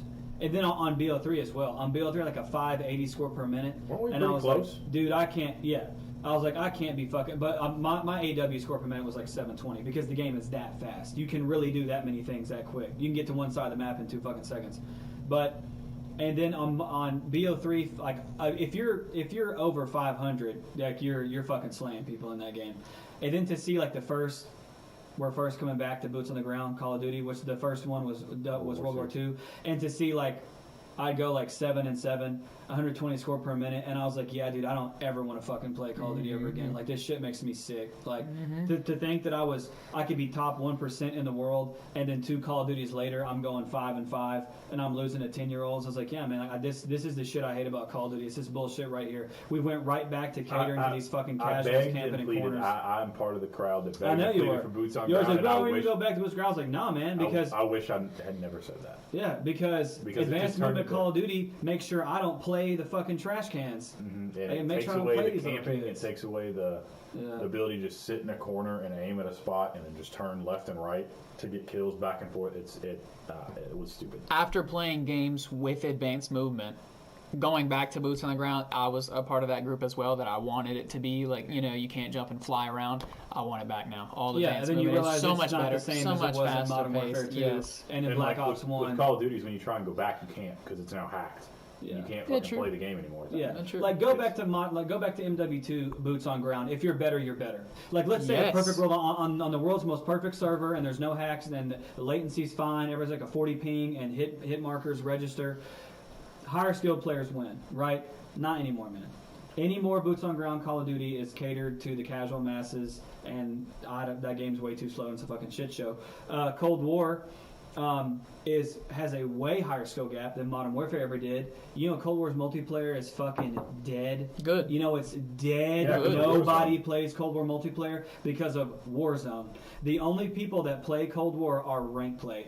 Rank play servers are populated. Nothing else is populated because everyone's just playing Modern Warfare's Warzone. Where they're trying to like get upgrades for their guns for Warzone. For That's the Warzone. only reason we're on multiplayer for a little bit, just to grind these guns out, and Yeah. then boom. And honestly, man, the few matches I've played of Cold War's rank play, I definitely enjoyed. They got a pretty high skill gap, and you can definitely shit on people with because the game's a lot faster paced, you know. And there's there's a slide and a double jump and a mantle, and the game's a lot more about snap aiming, and there's no fucking corner camping, and there's no cover leaning, and submachine guns are definitely king. So it feels more like a Black Ops 2 kind of vibe, and it is a lot better than Modern Warfare. But I don't grind or anything. I don't play it like that. I've played it a few times to see if the game is a lot higher skill gap, like I assumed it would be. And the only reason why is because like COD competitive this year, or the Call of Duty League this year, has a lot higher numbers than it did last year because people enjoy watching Cold War more, whereas they couldn't stand Modern Warfare. That was the worst competitive year ever. The game was awful to watch pros play because it just fucking sucked. The game was so ass and it was so slow and so random. People are like, well, comp is ugly to watch. Well, Cold War is a lot more skill-based and a lot faster. People like it. So it's like, all right, man, if the COD League is solid, then I want to see like how rank play is in the game. And it is good, but it's nothing I won't sit around and grind it or anything. But, it shows that Treyarch wants to push us in the right direction, but Activision, I don't think they ever want to go back to advanced movement Call of Duty because that takes away so much of their player base. They don't want to do that. And we're also very into this BR meta that I think they want to keep updating every year. I think Warzone is their new baby, I do and they're going to too. keep updating I it do every too. year. Warzone's just going to be a thing for years. So that's also a I think massive they're hoping to player fall base. into the Fortnite train, Right. as in where Fortnite is somehow still relevant at this point. The dominant BR. I was gonna ask how long you think this stays the dominant BR. What? Warzone. Oh, Warzone it is by far the dominant. 'Cause it VR. is. Worldwide, it has the highest numbers. Yeah. Yeah. it is. I give it probably a year or two. Probably Maybe in 2 years it'll start dying down. But Activision has said that they're going to keep Warzone around. I mean, like, why do you think from the main menu of the last two Call of Duties you can access Cold War, Straight to Battle Modern Royale. Warfare, or Warzone, all from the same menu? Like, it's all one fucking game. And they're going to do that again. The next Call of Duty that comes out, you're going to be able to access any title you have installed. You're going to be able to access it from that menu. You'll go straight to Warzone. And the next Call of Duty is looking already to be a complete and utter fucking disaster. And we'll probably sell like shit, and people just stay on Warzone. Because from what we understand, it is Sledgehammer, and they are doing another World War II game, which will be a fucking disaster. So, the World War II era is so over with. I I don't haven't know seen why we're anything still about the Maybe doing you new can COD. do World Yeah. War II advanced movement. That would be. What else are we hilarious. gonna do though? Like human history, we're gonna That's take it why we medieval stopped Call of doing Duty. human like, history. Let's fucking move on. Let's make sure, let's take our own liberties. Let's have fictional fucking well, that's war what games. Why not? BO3 was like that, right? That's why Destiny 2 It was is in the still future. Well, around. AW, Infinite Warfare, Yeah, BO3, yeah. BO4. Yeah. Honestly, BO4 was a great balance, right? It was a great balance of futuristic advanced movement warfare and modern day boots on the ground, slow, more slow strategy based Call of Duty. It was a great balance for both. But why did people not like it? Because the game was very hard. It was very difficult to learn how to play, and people hated it. People were like, man, this is like Overwatch meets Call of Duty. This is more strategy. I don't fucking like it. I don't like how hard this game is to play because it was hard to play. People didn't like having a manual heal, right? People didn't like Yes. that it Yeah, you're did right, become yeah. more of a hero shooter. It was more of a hero shooter. And I'm not saying BO4 was perfect. There were definitely problems in that game. But it was the delicate balance of, okay, here's showing that, yeah, we can make fictionalized wars without having to go 3,000 years in the future. We can make a fictionalized war without having to use a fucking Tommy gun or an M1 Garand and shoot That's 4 true. bullets. Like, bro. Yes. And play a game that's all browns. Oh, hey, this game's color scheme is brown. I The agree. whole game is brown and black and gray. I don't care. Your game is boring. I don't fucking care. I mean, okay, let's play some fucking simulation campaign. Awesome. It's gritty. It's fucking, all right, cool. It's got more of a gothic feel. It's supposed to be about World War II, man. These are like awful. Okay, fine. I loved your campaign because I did. World War II's campaign was good. But now I'm playing multiplayer, and your game is boring. The whole color. Oh, you want an elite Highly camo? agree. Highly spray painted agree. your gun green. Yeah. That's your elite camo you got there. What the fuck? I'm holding the gun made out of wood, and you spray paint it green, and that was what I got in my I didn't even supply play. drop. I played COD 4 multiplayer all the way until COD MW2. That's just I don't even like. Like, I mean, I just don't. I don't fucking get it. Like, games. You know what? The people's favorite maps, people's favorite Call of Duties, they were games that popped. Games that visually popped. Why was Modern Warfare so good? As soon as it came out, people loved how nice the game looked. We went from World at War, all blacks, grays, browns. COD 4 set that precedent. Yes, man. I'm not gonna lie. exactly. 4 was like Yeah, it the, did. the kickoff Modern for Warfare Call 2, of Duty's fame. lime greens, bright orange, bright reds, Yes. color Yes. pop. You could see everything. Yep. 1080p at 60 The frames. bright gray background on the green and I Yeah, highly people agree. love It that was color visually pop. enticing. What I are all agree. people's favorite? When people talk about their favorite maps, what's one of the first things you realize? Oh man, that map was like a vibrant yellow. It was a vibrant green. It was. People love High color rise, pop and terminal, blue. shit. Blue. These are all for maps sure. that have a lot of color to them. For sure. Like the fucking best map on World War II was the trenches map, and the whole map was brown. And that was the best fucking map you were getting. Like, what's that one map that's just a square and it's brown and it's black and oh, that was every fucking map on that game that I couldn't even tell you a single name of it. Like, Very true. fucking game's boring, dude. You're gonna make another World War II? Nuketown was like that. Sledgehammer. Very Sledgehammer vibrant. got fired and they got rehired and they're making another World War II game. What? We'll see. Well, they would hopefully they understand that they have to blow it out of the water, right? Like hopefully they know that this time. Yeah. Hopefully. But that's probably what's been said every single year about the Call of Duty. Like, hopefully this is going to be the one to turn the franchise around. Hopefully, like, they're going to get it right next year, and people will really start enjoying Call of Duty again. But no, Yeah. Year I after really, year. really No. thought Modern Warfare was going to save the series. Especially after I played the beta and how good the campaign was. I was like, this would be the game that saves Call of Duty, and God bless was I wrong. It almost killed it. That game's multiplayer killed Call of Duty for me, personally. I've never hated a Call of Duty so much. And I thought it was going to save it. But no, they couldn't do it because they once again had to cater to the masses and make the game about micro DLC and a battle pass. Anyway, All right. we got shut Yeah, down. we We got need to shut take our little 5-minute, little 10-minute. We'll be back for the rabbit hole episode. Yeah. Which, I'm in. the rabbit hole episode is going to naturally be a lot shorter. It'll probably be more of a 45, maybe 30 to 45. And we'll leave it there. If you ain't getting good, then you better get better. Sexually.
Welcome, friends and listeners. We're your hosts, Spongy Kitten, Peppy Pony, and the Yam Burglar.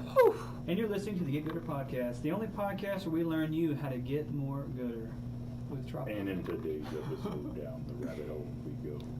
We go way down the rabbit hole. As in the second episode, we went on a rabbit hole, big rabbit hole in the first episode. If you watched it or if you listened to it, depending on how you're going to get your listens.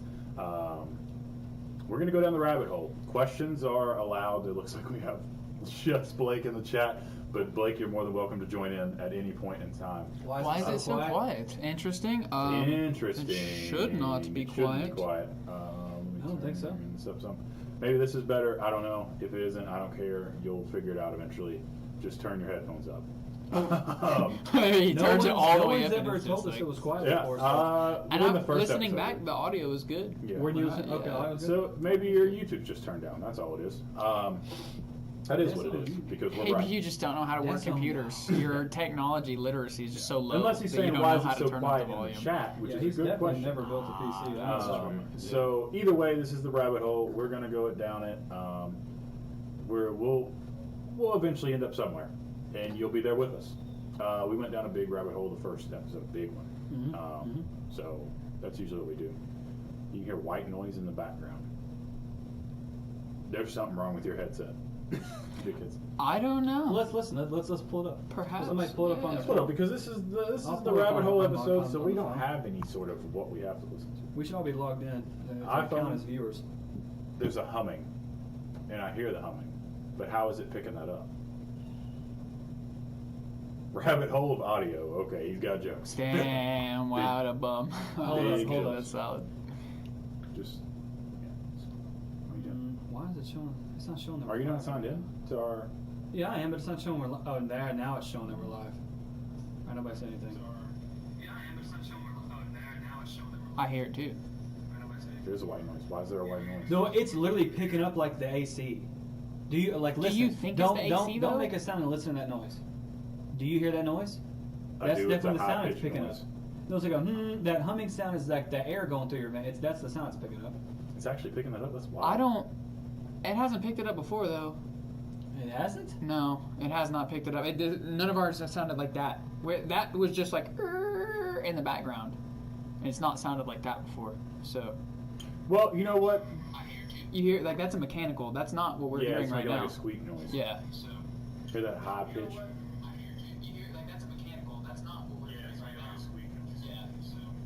It's really not that far behind either, which is nice. Yeah, true. What? It is. It's like it sounds like a machine like Yeah. ringing. Well, we'll figure it out. The hash Yeah. slinging slasher, the bash pinging, the crash singing, dinging, dinging. Splash. You know what? screen. Okay, so we I don't understand. know. there's Honestly, some- I have no idea. We understand there's a little bit of I don't audio think that's issue ever been an that has issue. been brought to our It has attention. not. Yeah, I've never All heard of that the before. millions of people.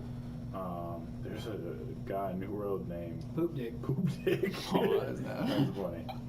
That's funny. Oh shit, that's really funny. So you know what's really been on my mind? Tell me. That teleportation talk we had. Okay.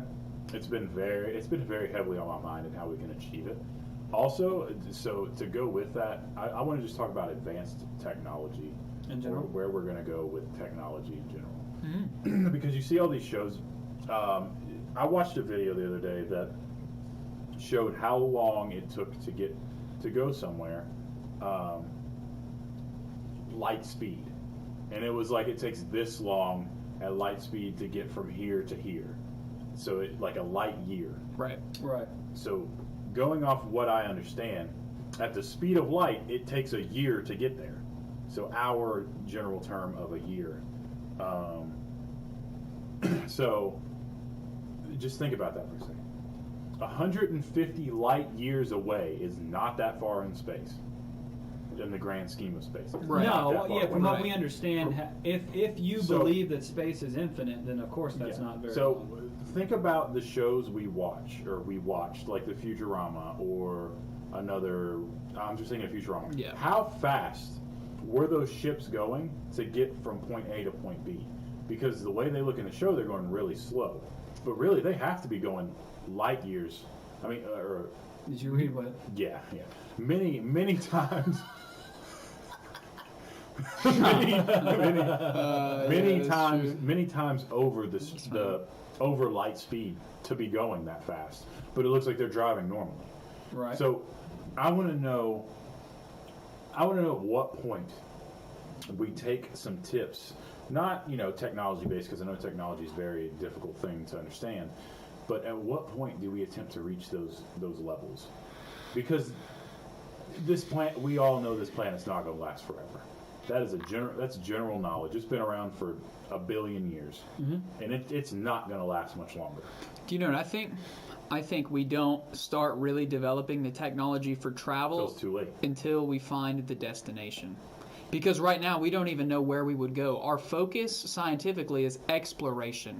It is not to travel, right? Even though you have companies like Virgin Galactic who are doing their things, they just launched their own first company history. Not to interrupt you, please continue right on that point. Just to say, we've had it in ultra latency low the whole time, or ultra low latency mode the whole time. Have you seen any problems? No, there's been nothing. it's been Okay. smooth. Well, I don't know why the audio would fuck up, but it may have something to could do be with that. maybe yeah. that. Could be But that. as far as resolution goes in frames, we haven't dropped at all. Well, then we'll have to listen back to the beginning, because we've been running it since the beginning, and we'll see if it. Okay.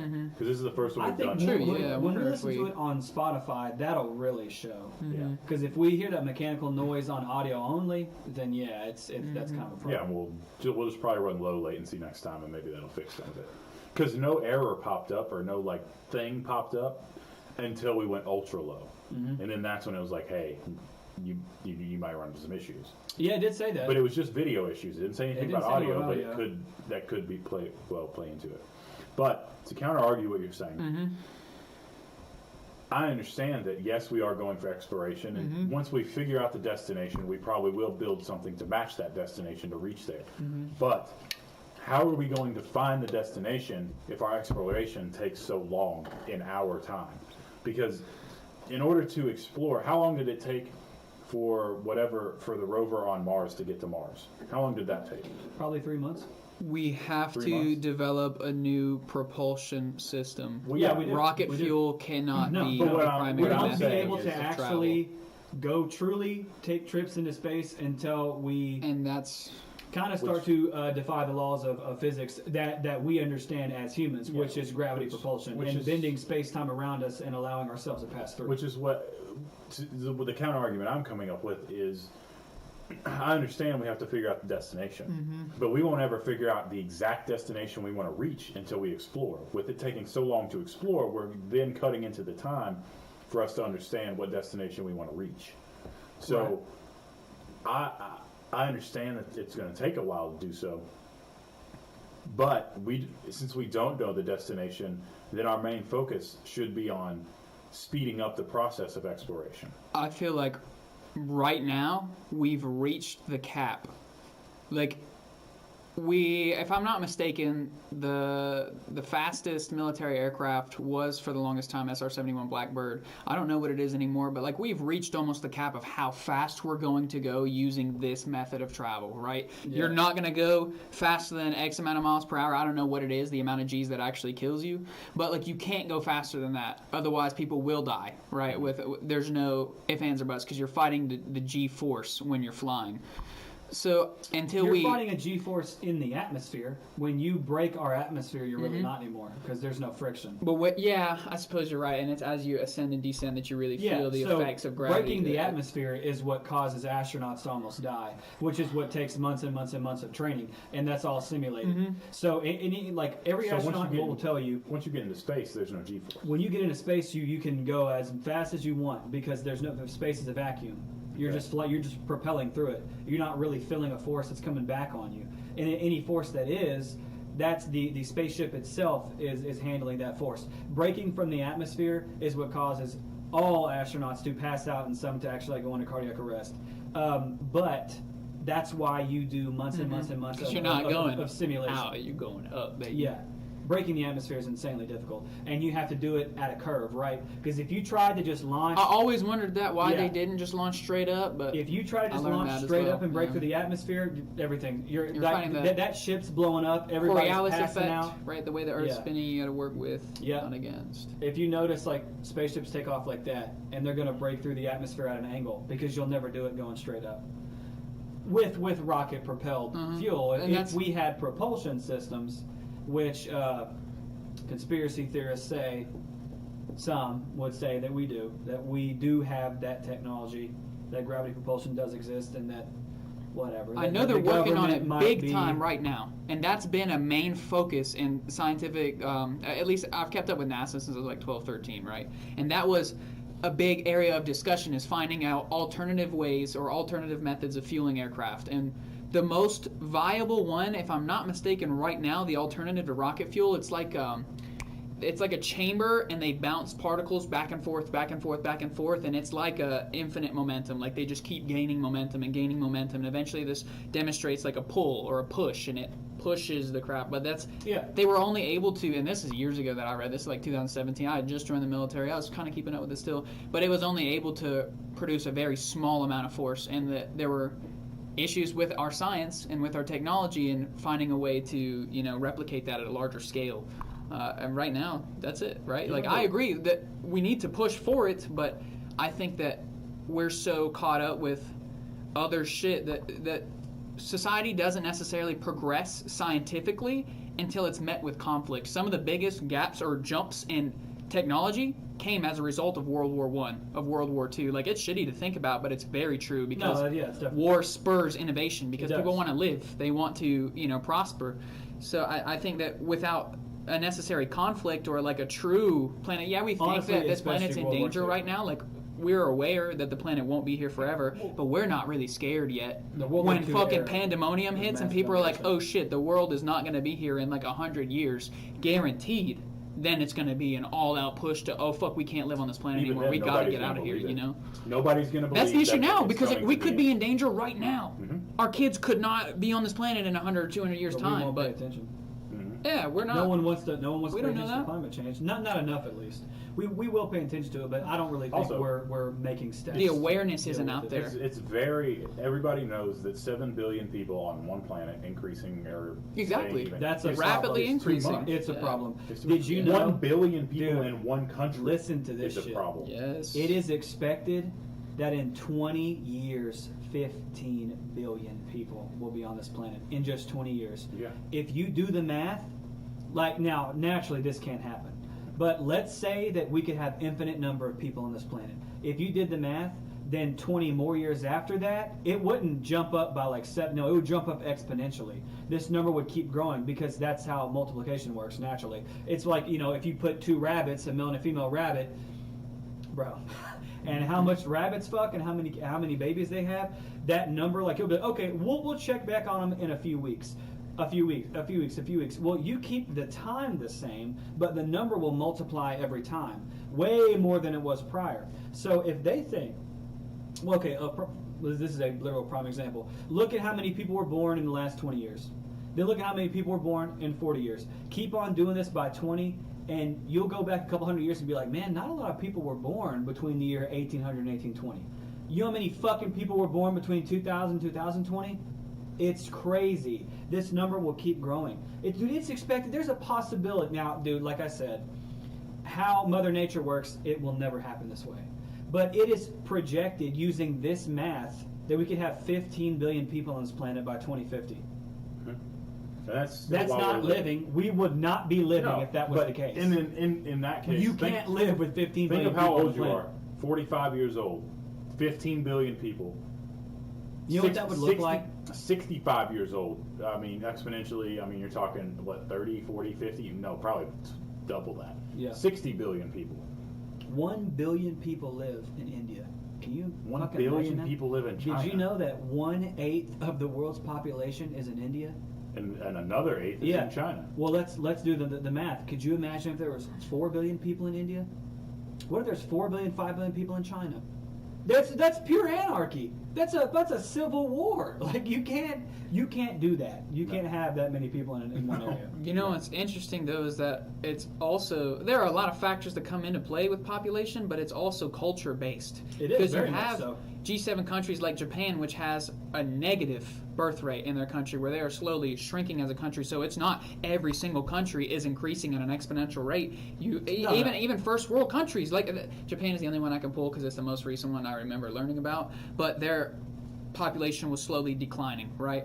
But Yeah. you have places like America, yes, certainly India, yes, certainly China, where it's just fucking booming. And I wonder if I'm not saying necessarily certain people groups, but just like, and I guess it's a part of life that certain people groups or whatever are just going to be like outpopulated to almost they will. non-existence. Always. You know, there are definitely cultural problems. There's ethical issues. There's religious issues. There's a lot of things. Devout Catholics don't believe in birth control. So if you look at the number of kids Hispanic that Catholics families have in this country, Hispanic people pride themselves on big families. Yeah. You know, it is a cultural thing as well. Why do you think China you're not allowed to have more than one kid? Which Exactly. And then Oh, so you're talking about population like getting larger. Did you know that in the last 5 to 6 to 7 years, I think it's around 7 years, China has almost but abolished that. that's rule. what I was going to say. It's not yeah, even a I thing was- anymore. Yeah, I was fairly certain. they And did the away. reason why is because of child sex trafficking. That's the fucking truth. So I'm I know sure this that is plays a little dark. large factor, man. I know it's a little dark, but children being kidnapped in China, it's the worst in the entire world. So they have the largest number of kids that get kidnapped a year. One, because their population is so large.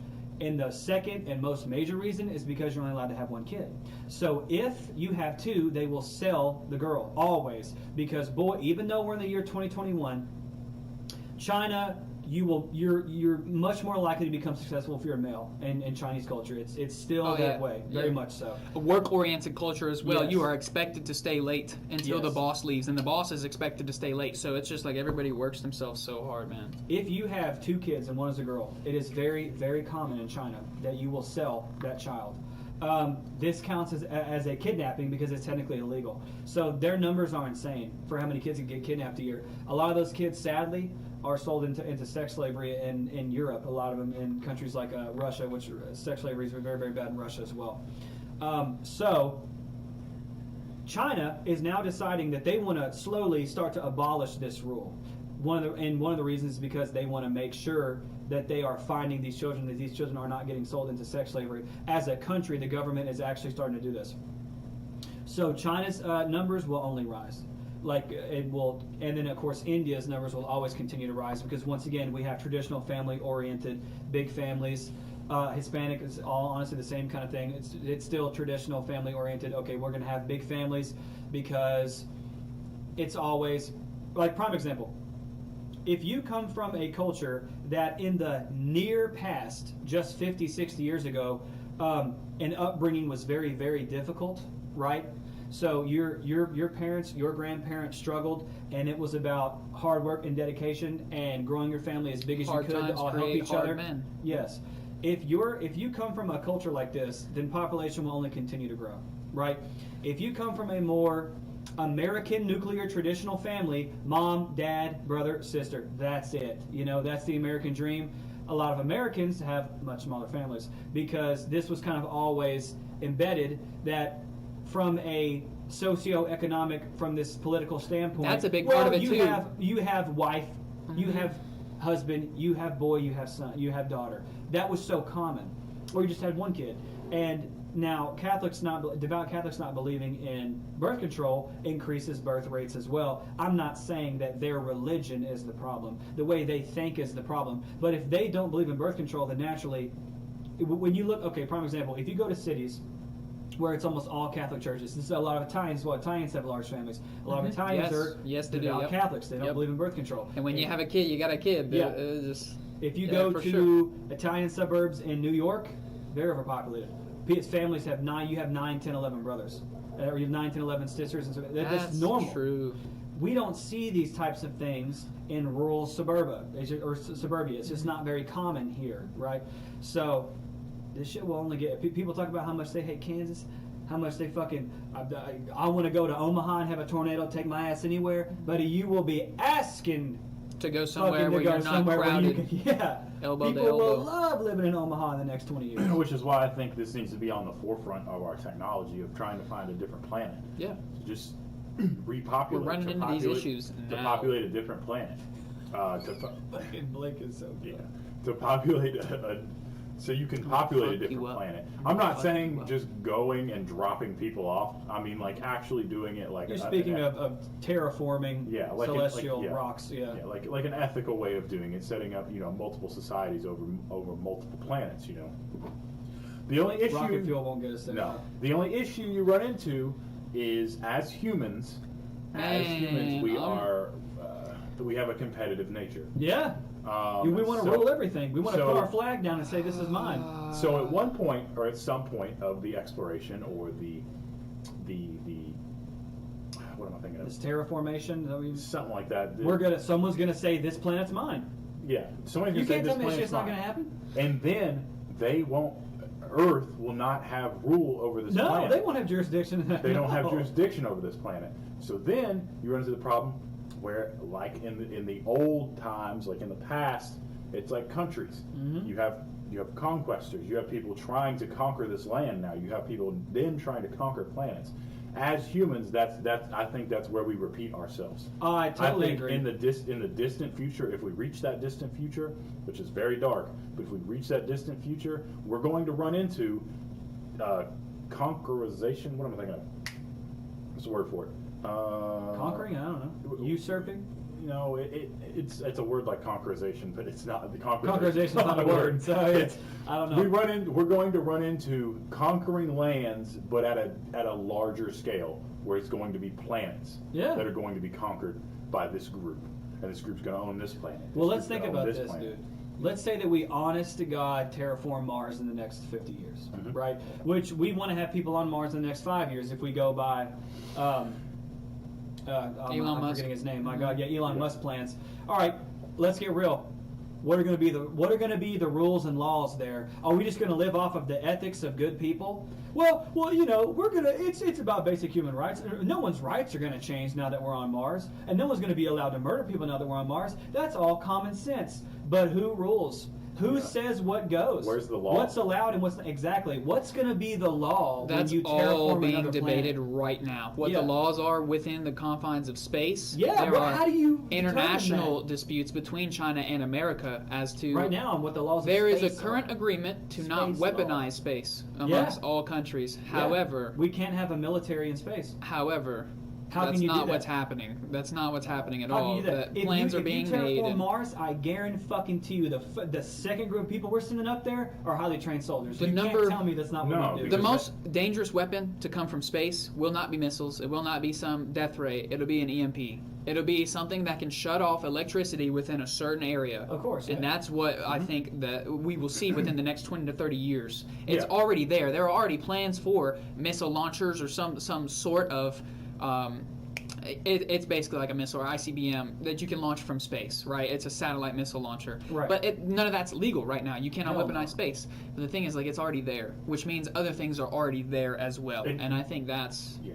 And to go off what you say, of course it's going to be soldiers. It's really going to be soldiers. Oh, yeah, Because you fuck have yeah. to have a law. They'll But- send the but- military next. But what military do you send? That's it's right, going right. to be It's going to be Because international. you would- This country Exactly. sends this You would military. literally- This country sends this military. You would create a world space organization. You would literally create some kind of world space military where you would have not necessarily like elite troops. But Like who this governs is it? very compartmentalized. People that do this, people that do that, all in one group under one name with multiple different diplomats or some shit, and then you send those people next to govern different areas. But Or there's- we're a part of the world space frontier or whatever the fuck you want There's to call such a it. wide range of views, though. That That's you what don't I'm There have are to- such a saying. wide range No of one views, would man. ever. So do you choose a common politician? No. No. You don't. Because Yeah. they're all going to be money grabbing. It's all going to be a money grab. Yeah, you can have China, you can have India, you can have USA, you can have UK. I know UK is not technically a country. Okay, Whatever, I'm it's not a lot gonna- of countries. Yeah. The United Kingdom, yeah. yes. You have Russia. You have University of fucking Kentucky basketball. fucking That's right. Brazil. You have all these different minds coming to one. But at the end of the day, you're talking about space. Okay, you're talking about sending people to space. You then have to come up with a military that can all agree upon the same thing, multinational military that can agree upon one thing, who's been raised completely different from each other. Each politician of these countries have to come to an agreement on how to govern a planet, a separate planet that they don't have any rule over, that it's going to take time to get over to. Yeah. So even if you lay the law down, there's a transmission error. There's timing of transmission to get that signal over to them to say, hey, you can't do this. Yep. It's too late at that point. In the movies that we've seen that discuss whatever interstellar travel, there's always, it's a team of, you know, mixed countries, right? You got this guy from Germany, super smart scientist, whatever. You got this lady from China. You got this whatever. I think this is tough to say. All right, this is huge. I don't think that we really make progress in the outer space front until we get our shit together here. We're not. And the thing is, like, as a child, I used to be so against the idea of a new world order or a one world government that brings everybody together. However, as I've aged, and this is the conflict, right, with all this happening, is to get society to all come as one and understand that we need to work together for the advancement of our race. You have to make people stop, not forget their history, but to stop being so prideful, to have their history like be attached to them and who they are, right? People find meaning in the fact that I'm a part of this nationality or this group of people, and it's weird because these are the things that drive you day to day, and they're important in your life, and no human can be like, oh, I don't care about this at all, because everybody does to some extent. Mm-hmm. But I do think for the advancement of the species that, hey, bringing everybody together, and it's so hard to say, like, make everybody speak one language, but pride and ego, you know, are two nasty human traits. Oh, 100%. To get over. 100%. It is hard to swallow your ego. It's hard to swallow your pride. Yeah, man. It is very difficult to do both of those. Yeah. And for us as a race to come together as one, that's a very hard pill that everybody has to agree on and swallow. Everybody has to understand they're not that important. Yeah, and you're going to have these revolutionaries, the ones that are fully against it. You're going to have these groups and these many groups that are against it. It's going to take a lot for the military force that is within this new world order. Now, do you do it by violence? You know, because if you do it by violence, you'll never get everybody on board all the way. You're going to have anarchy. It's going to take a lot for the higher up powers to subdue these prideful and egotistical, which are terrible words for it, but that very prideful and egotistical groups that may form if we do come under one, to not do it with violence, to subdue them without violence, to get them to sway them in a way, which is very difficult to do for humans, to sway their thoughts, their ideas into believing to one. That's the hardest thing to do, man. Because we're in a society now where if you agree with the government, you're seen as sheeple, as people call them. If you agree with everything the government says, and I'm not saying you have to agree with everything, and I'm not saying everybody does, but if you go with the government, at this point, how trustworthy is the government? Mm-hmm. And we're going to get shut down. And exactly.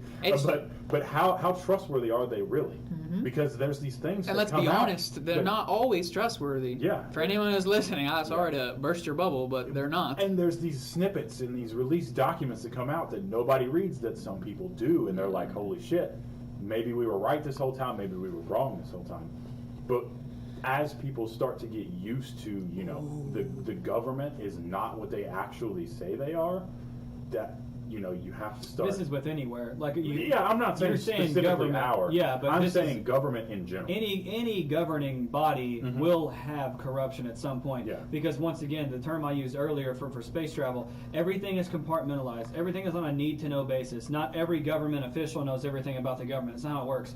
So if everything is so compartmentalized, you have small groups of elitists, and they can actually kind of shape certain things that happen that the public won't understand and won't know about, and even a lot of the government officials won't understand and won't know about. And so there's always going to be power and money, and greed will always corrupt people. That's why government has power. So you have small groups of people in government that can be corrupt.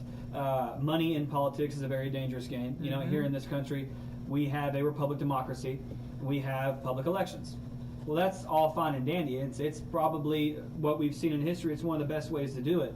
But what also do we have in our politics? Money, sponsors, corporations. There's a lot of greed in our politics as well. So if you run elections based off of who's got the most money, and are these really their ideas? Is this really how this politician feels, or is it how Walmart feels? Is it how Amazon feels? Is it how McDonald's feels? You know what I mean?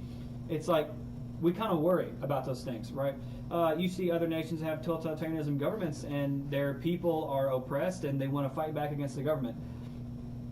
Luckily, we don't have we don't have that intense of problems here, as far as let's all rally up and let's kill the people that are actively killing us, right? Let's take out. We don't have those types of issues because we do have a republic democracy.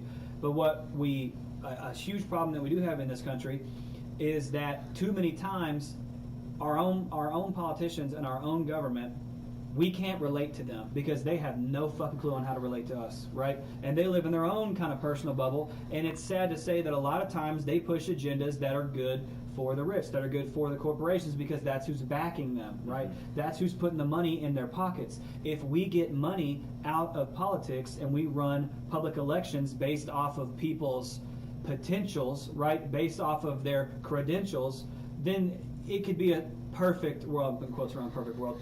We could run this republic democracy a lot better. You look at Greece, right? Now Greece fell. Their democracy fell. But they're actually the only true democracy in written history that we know of. They had legit real public elections where anybody was allowed to be involved. Anyone could get voted in. If you got the votes, then you won. And you ran based off of what you knew. And look at how the fucking Greeks lived. Look at that type of civilization. They were so far ahead of everybody. The things, like, when you look back at, like, ancient Greco-Roman society, look at what we still do today.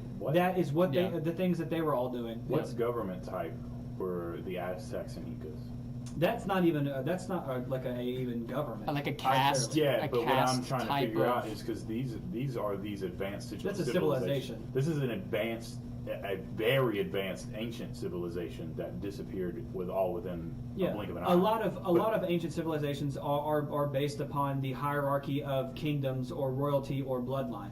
So you had with religion it was being more the of an centerpiece. oligarchy. Exactly. Yeah. See, exactly. And your highest are priests Separation or of holy church or and shamans state or is what all governments, for the most part, in the world follow now. Okay, even But though we say in God we trust, things like that. Yes, but the church is not supposed to influence federal opinions and things like that and regulations. And it doesn't here, but in Right. other countries it still does. Yes, it heavily, does. heavily. Saudi Arabia runs right, off of. think about this, right? Yeah. But I want to know, because every time I feel like the subject of those two specific ancient civilizations are not touched on enough. Because think about how often did you all hear about it? There was maybe a section about it in the book. They didn't talk anything about government. They only talked about how the civilization was great, and it came and went. The Mayas, Aztecs, and the Incas. Mayas, Aztecs. Yeah, and Incas. it was all religious based. Like he was saying, the shamans they had an oligarchy. You know, the wise men were appointed as leaders and things like that, and their entire life was based off of the things that they believed in. But the Aztecs and the Incas were a much further advanced society than the Mayans. The Mayans there was still a lot of barbaric savagery that they kind of still live like cavemen in some aspects, but their noblemen were highly intelligent because they were obsessed with space. They were obsessed with how the world around them worked. They were very in tune with nature. They had their own calendar, right? Their calendar was 3 or 4 days off of our calendar that we currently use. So, but the Mayans were very much astrology savages. is a science that cannot be touched. Not like what's your zodiac sign, but like using the distance between the stars to learn math and then to effectively map it out on the ground as you've seen it in space. The Egyptians were very good at that as well, and their measurements were fucking spot on. Yeah, like there was a dude who measured, I don't know, I'm gonna maybe butcher this, right? It's either the diameter, circumference, radius, something of the whole fucking planet, and he was almost spot on. And this was thousands of years ago, you know? So Yep. The Aztecs and the Incas, especially the Aztecs, we don't know enough. they were a lot more advanced in art and blacksmithing, and they had a lot of gold as well. They That's why terraformed that the jungle. They Spanish- created that jungle. Yeah, they did. Yeah. The South Americans created the rainforest around Amazon them. There is rainforest, yeah. evidence that humans made the rainforest. So they were They knew what they were doing. they were terraforming their own areas. And like LiDAR technology, the newer stuff, they fly their drones up in the air. I know Blake knows all about this shit. They can see under the ground, under the surface layer, and they're seeing like hundreds and hundreds of miles in the Amazon that have been settled in the past, and it's all just overgrown. This kingdom was huge, man. There's speculation that there was travel between Egypt and Africa and South America and the Amazons, and they're finding similar structures that you see down here in South America. And it's the same like conspiracy theory bullshit of like, okay, well this civilization, they're building pyramids and totems and all this stuff, and you go over to Egypt where they're also building pyramids and totems, and though their written language may not have been the same, they were making some of the same designs for buildings. So it shows that there was some kind of connection there. There had to I be. interrupt you. Why is it not reading our mic levels? That's a different Oh, one. he just scrolled. it's a He different- scrolled okay, up. Okay, we're good. Then we're good. That's right. But yeah, I think there was some kind of connection there. And be it, maybe they were trading and they were traveling on the sea. I don't know. By the way, I really don't know. But by the time that the Spanish conquistadors made their way into Latin America, the Mayans were dead and gone. The Incas were kind of doing their own thing, but the Aztecs is who really went to war with the Spanish conquistadors. And they thought that the Spanish were gods because they had prophesied. In their prophecy, they were told that either the gift from the god, the nobleman, whatever you want to say, they were told that a white man with blue eyes would ride a four-legged horse, would ride a four-legged beast with his men, and we will bow to this man. He will be God. He will take us to the promised land. Well, the fucking Spanish conquistadors, which a lot of people actually don't understand this. By the way, Spaniards were white. They were very, very white with blonde hair and blue eyes. A lot of them had blonde hair and blue eyes because the pure Spanish bloodline. Before now we see Spain as a lot. Okay, here we go. Prime example: Alex Prado. Remember? Yep. Okay, Alex Prado. He has a lot of Aztec blood in him. Okay.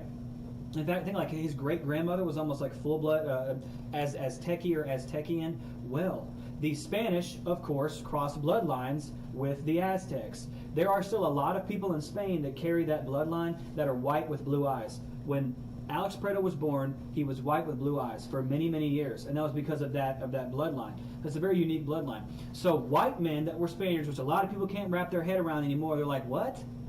The Spanish were white people? Yes. They didn't look like Mexicans. They didn't look like Brazilians. No, because this was Europe, right? Spain was Europe. It was all white people. So they came over.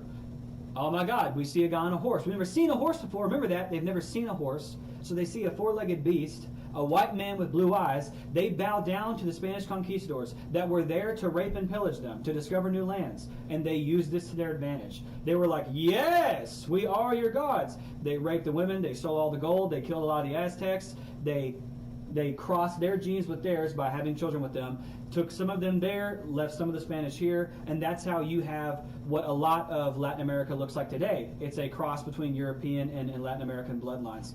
So And as the that's driving why force, those people were somewhat wiped off because they were the European bloodlines were mixed in with Latin America or South America, and we have what we now know as the Mexican heritage bloodline, which was originally Maya, Aztec, Inca. Can I bring something up? And I want you to give me a look. Mm-hmm. And I want you to tell me if you can explain this or can't explain this. And it has to deal with South America. And it has to deal with when we were younger. And you know what I'm talking about. No, I It don't. starts I'm with a P. lost. I don't. I'm very Pangea. lost. P-E. Pangea. R. Per. Go again. U. Another letter. Per- Oh, Peru? Peru? What about it? When you and Dylan used to talk about Peru. The Peruvian puff pepper? No. He knows what I'm talking about. When you and Dylan used to talk about Peru. Ooh, man, dude, this is a throwback. I'm really trying to remember. I know Dylan used to buy sauce from Peru because the Peruvian puff Dylan pepper was kinda actually real. Moved to Peru with Alex and built a bunker. Now, I remember specifically talking about Peru within the context of like ayahuasca and psychedelic substances. However, I don't know about, what was I speaking about, an advanced civilization or something in I don't Peru? know. Or- You all were talking basically about what Blake's saying. We're going to Peru, and I think it really was about possibly Just when we were end of the world younger. shit? I learned about ayahuasca, and I thought that was the coolest shit in the world at the time because I learned about that and like DMT when I was like 13, and I was like, oh, out of body experiences, blah, blah. I went down that rabbit hole, and I always wanted to go to Peru to a shamanic retreat and actually Yeah, take they have ayahuasca ayahuasca with retreats. a shaman who's like doing his drum beat the whole time that you're just like A lot of losing Americans it. do this, by the way. But It's the very common. testimonials from the people who have gone and done it are life changing. Like, I yeah, mean, when literally. you They were see never the it from same different person. people, all different walks of life, they all say like this changed my They say life. they're This was the never the most same person powerful ever thing again. I've ever experienced. Like I watched myself die. I saw past lives. I made contact with people that were supposed to be dead. Like people have wild ass stories after they take ayahuasca. Because it's a 12-hour trip. It's not like it's something that you're just, oh, all right, we're ready to go in like an hour. Like you're there all day in agony, like throwing up, but really just fucking off your gourd psychedelically. Like you're not healed. Yeah, it you doesn't know? really feel that great. Your body temperature's going to But- rise, your heart's going to rise, you're going to throw up a lot. Everybody But says it's it's supposed to be an out-of-body experience. crazy. So maybe that's why I was so fixated on Peru, because if I think about it now, I can't think about shit that's not to be rude towards Peruvians. I work with a dude from Peru, really cool guy. I can't think of anything like You got to stop slamming on the table. mythologically that would draw me to Peru. There's always a question you probably all that. never explained it to. It was probably that. It was probably just talking about going to do an ayahuasca, Okay. which was the places I saw were all in Peru. My brother did DMT. That shit's all Mhm. fucking up. Put that out into the world, but it's okay. Mhm. Yeah, it's not like Um, there's going to be legal prosecution or anything. He said it was wild. Now, DMT is probably nothing compared to ayahuasca or ayahuasca. No, it is- DMT's actually much more. Ayahuasca is DMT. It Yeah. is oral DMT, They're- whereas they're DMT quite- is concentrated and you smoke it. Ayahuasca, you just eat it. DMT It's is, like is a lot. the stronger. same with the kind of the difference with marijuana, whereas you can eat it and you'll be higher for longer, right? The way your liver breaks it down and your body breaks it down, but you Yeah, smoke it it and breaks you're down not into as a high different chemical, for as that's long, why. or the high's not as intense, kind of. With DMT, it's like you smoke it and the high's fucking super intense, and I'm talking you're shot out on a rocket, like out of this planet. I'm not kidding. Yeah, I'm it's not full- kidding. it's He's full out of body. whatever he Like, told you- you you is full on right. totally break It's reality. crazy, and it's not something the words do it justice because No, the no. feeling, I cannot describe the feeling. You're right? also gone for what feels But- like hours into maybe 5 minutes. Ayahuasca DMT is like you're kind of here, you're just fucked for like 12 hours. You're like, oh shit, like you can't even speak, kind of. You can, but it doesn't make sense. It's nonsense. It's almost like if people take high doses of psychedelics and try to have conversations, it's just nonsense. It's Let's talk about gibberish. drugs. Are drugs trustworthy anymore? I feel like no. You mean pharmaceuticals? No, I'm talking about On the street, The you street go and drugs. pick up some shit, man. It's a It's rough everything's game. crossed everything because of the pill pandemic, the pill epidemic. Right? Opiates here in this country, Opiates are a yes. serious fucking problem. I think issues feel with like- like marijuana or anything like that have been the exact same I as feel long like as it's been fentanyl around. has become a very, very, very big problem. It in the is. past Fentanyl couple is And a you serious can problem. thank the American government You for totally that can and do their that. You reliance totally on can. prescription drugs That's as a fact. opposed to finding alternative methods of treatment. Right. That is why we have done this Serious to issue. ourselves as a country. Yeah, we we have. created this opiate pandemic, and it's going to keep on wasting away. It's destroyed Methadone people, man. clinics It's are destroyed not the people answer. and communities and families, and it's going to continue to do so until we find other We ways did to this treat. shit to Until the ourselves. doctors stop prescribing pills. which they never. That's will. literally They it. never will because they're Because paid. the pharmacies make so much fucking money. The pharmaceutical companies make so much money. They're never going to stop. I mean, doctors are glorified drug pushers. So, especially the ones that are constantly prescribing oxycodone and the whole 9 yards. And I got So- people who I know, and they're like, "Yeah, you go to this place, and they'll write you whatever And they'll you write you want." whatever. Hey. Yeah. Oh, I have a little bit of anxiety. Let me get you on a benzodiazepine Yeah, for the rest of exactly. your life as quick as I can. Boom, and Yeah. that's it. Life-changing event too. Yeah. And it's made You're like never that. the same ever again. You don't Hey. understand. Oh, don't take your Xanax for 2 days. You might as well kill yourself because that's what you're gonna fucking blow your damn head off anyway. Might as well kill yourself. Didn't take Yep. your Xanax for 2 days. Mhm. You're gonna go They assault prescribed somebody. me at the dentist hydrocodone for a. Now Just because you got your tooth pulled, you got your tooth pulled. Hydrocodone, 15 years old. What? No, they didn't. No, I got hydrocodone recently, and Oh, I this- got it at 16. No, when I I never got my got tooth it. pulled. They gave me a super high dosage of ibuprofen. It was like 1,500 milligrams when I was younger.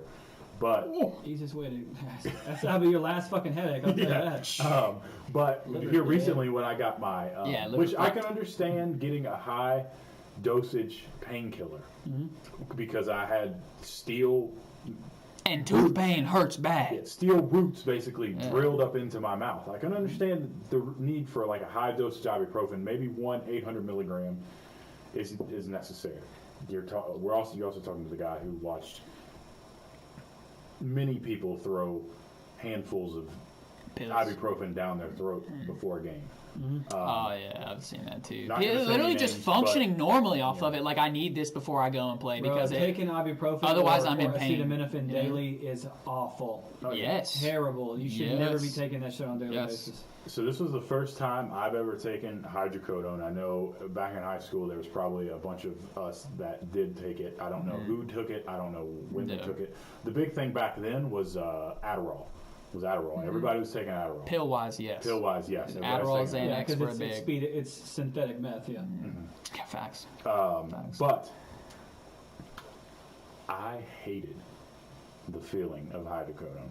I took a pill. First off, yes, it did get rid of my pain, but it also makes you feel like high and drunk at the same time. I felt dizzy. Yo, yeah, of Yeah, course. it Yeah. was- I You're was not like, supposed what? to be able to do anything on hydrocodone. I literally, so I took, they Oxycontin prescribed and- me 12 pills. I took 2 of them. I took one the night to go to sleep, and then I took one in the morning. No, I took 3. I took one late because my mouth was already hurting because the numbing wore off. I took one, took a nap, woke up. It was about 2 hours later I woke up, and then I waited till the 5th hour because they said take one every 6 hours. I waited till the 5th hour, took another to make sure I could go to sleep. And then I took another when I woke up. And let me tell you, that feeling is not, I can't imagine needing that much of a pain relief. Well, that's not what it's about. And there are people Maybe- who take perks that do the exact same Yeah. kind of like body buzz, right? Like your whole body's just like warm, That'd be kind of, it. and you're just like foggy in your head. And I was like, what? Why do I need this? My tooth hurts.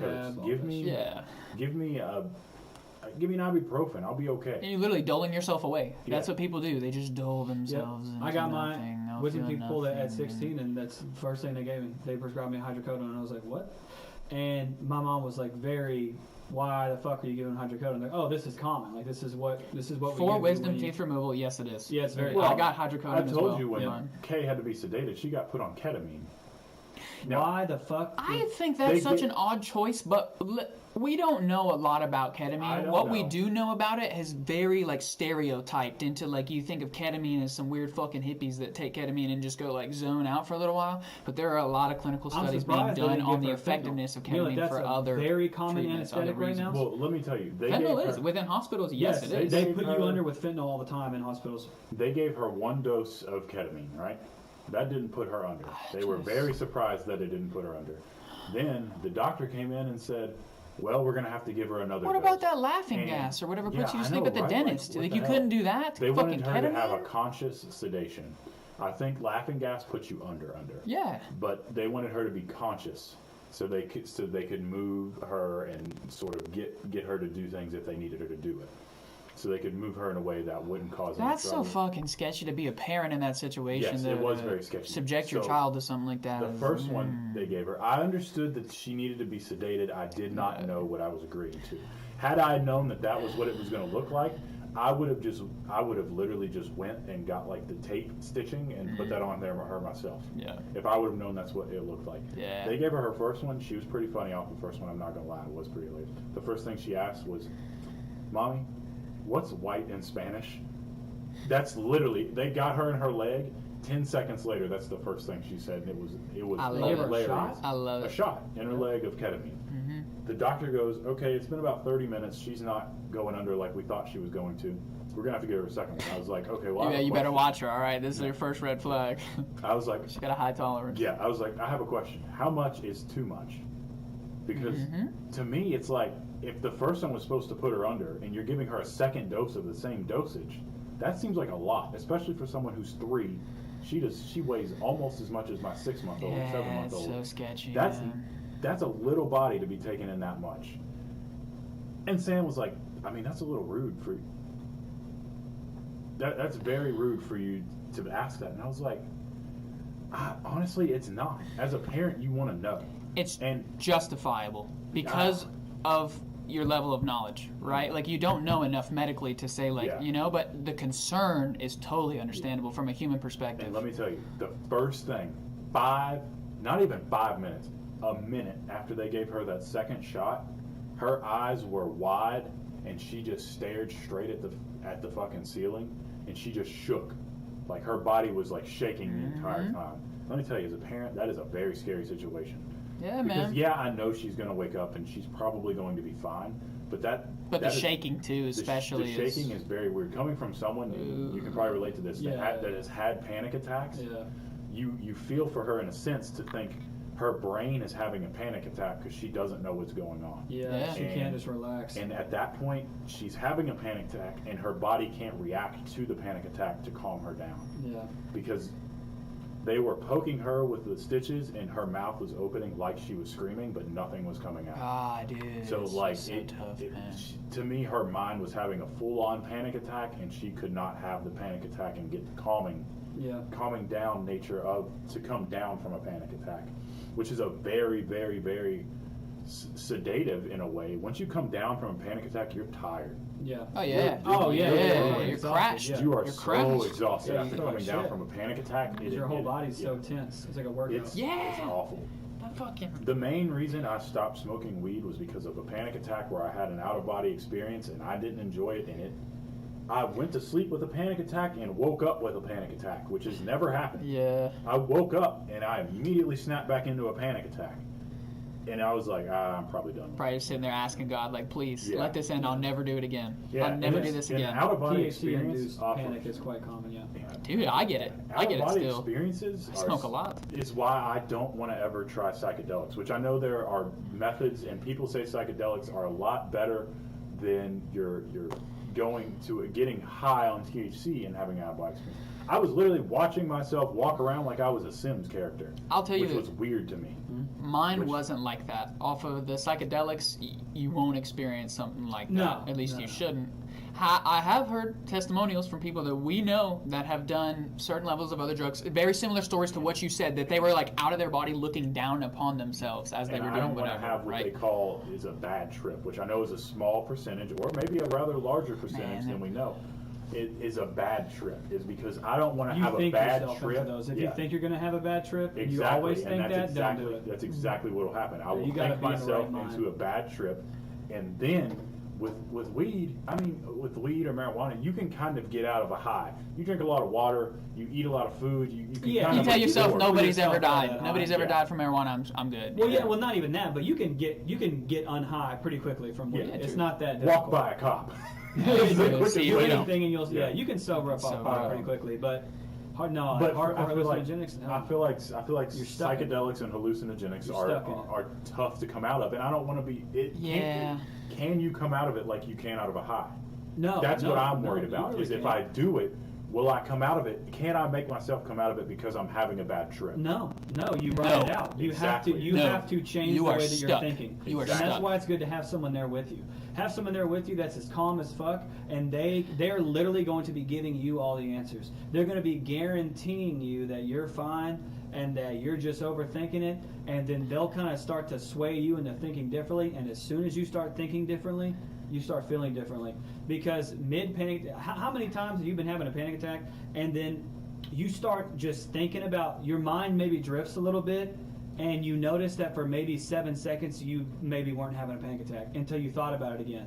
Because, induced anxiety is all mental. It is all mental. It's physical repercussions to your mental state. Adrenaline is pushed throughout your entire body because your brain thinks that it is compensating for something. It must protect itself from something. As long as you can think differently, your body will calm itself down. I'm able now to, I can slow down my heart rate so easily. It's very normal for me to do. Like if I wake up into a panic, which sometimes any panic attack that I have now is more of like I kind of wake up into it. you can slow your heart rate down pretty easily just with basic breathing, and you don't Breath think work about is anything. very undervalued in our so society, but normal. breath work is an It's important everything. part of health I that can we get don't out know of enough any about, and we panic will attack learn that I about have over the nowadays. next I 10 to get right 20 out of it years. by From just what I focusing on noticed, breathing. from what I noticed from my panic attacks that were all THC induced, Yeah. I would get, so one, I would smoke a sativa, which I know definitely Yeah, never sativa to smoke definitely a causes sativa. panic way more than indica I will does. I will not smoke a sativa. If I do, it has to be indica dominant. Yeah. Right, a little And it has to be hybrid. like an Yeah. 85-15 or 75-25. I will not smoke It's anything over 100% that 50. sativa. Yeah, my mind's just flying. see, my I'm mind 50-50. doesn't stop. I've got- I won't smoke a 50-50. I got issues with My mind that too always now won't stop. because nowadays the cannabis has changed so much It has. It's that changed a you'll lot. get cannabis that categorically is a sativa. However, the high does not match what it says anymore.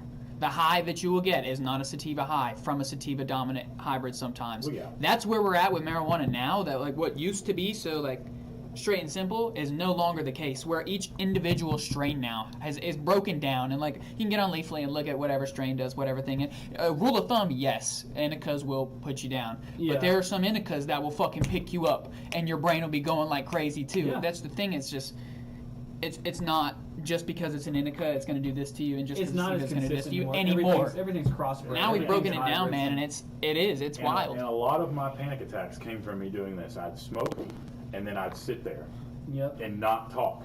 If I start talking, I'm okay. Yeah, because your mind is Yeah. thinking about something else. And Your then- mind, you're but I not would just sit thinking there, about how and you're I'd having be a dead panic silent, attack. and they'd be like, "Q, you all right?" And I'd be like, And your ears start ringing, and your heart and picks then I'm just up, like, and you and start sweating. then I won't say anything, and I'll just leave. Yeah.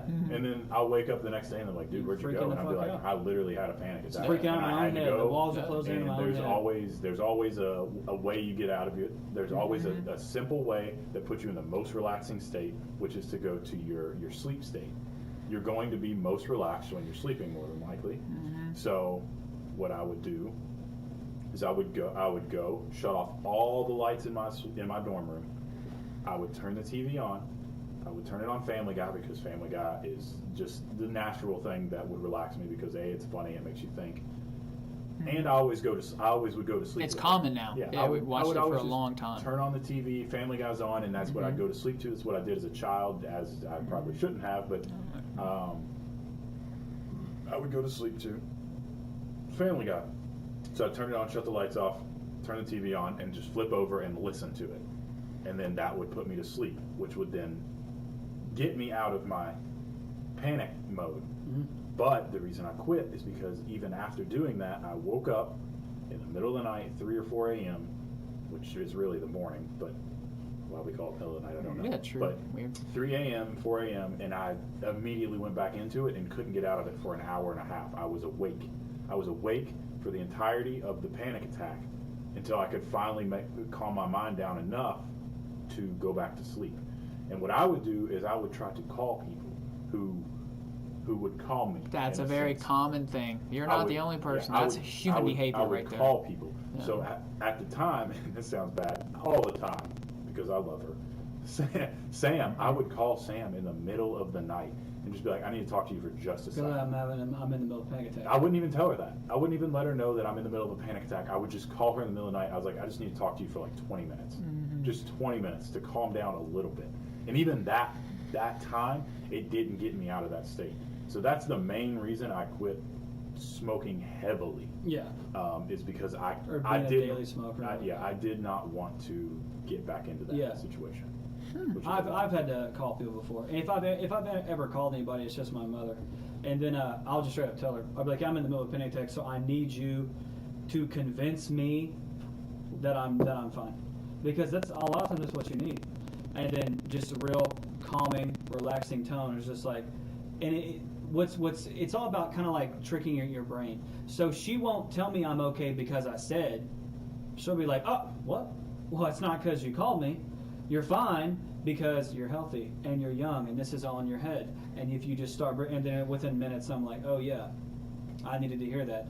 If it gets, if they were bad enough to where I needed to let somebody know.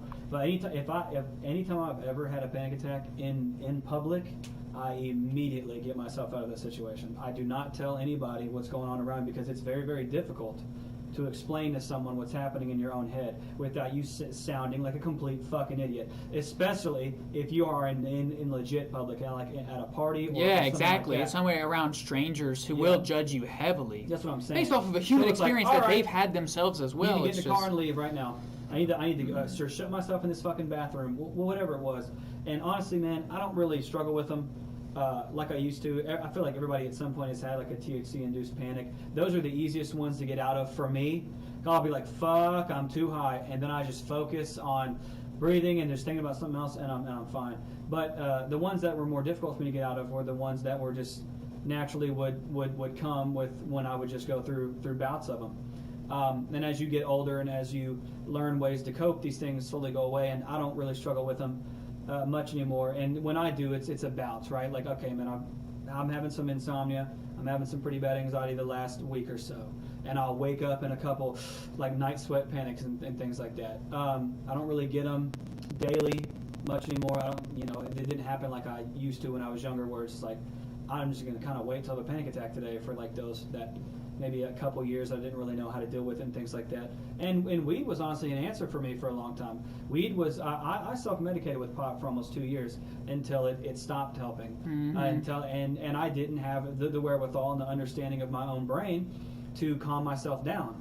And I would smoke and I'd overthink and I'd freak the fuck out, and I'd be like, man, the one thing that stops this from happening is making it happen. When really I can think my way out of these things, you know? Right. And I mean, I haven't been a daily smoker in years now, but anytime that I do, which is rarely anymore, that we will take a couple hits or whatever, just with buddies or whatever, anything like that.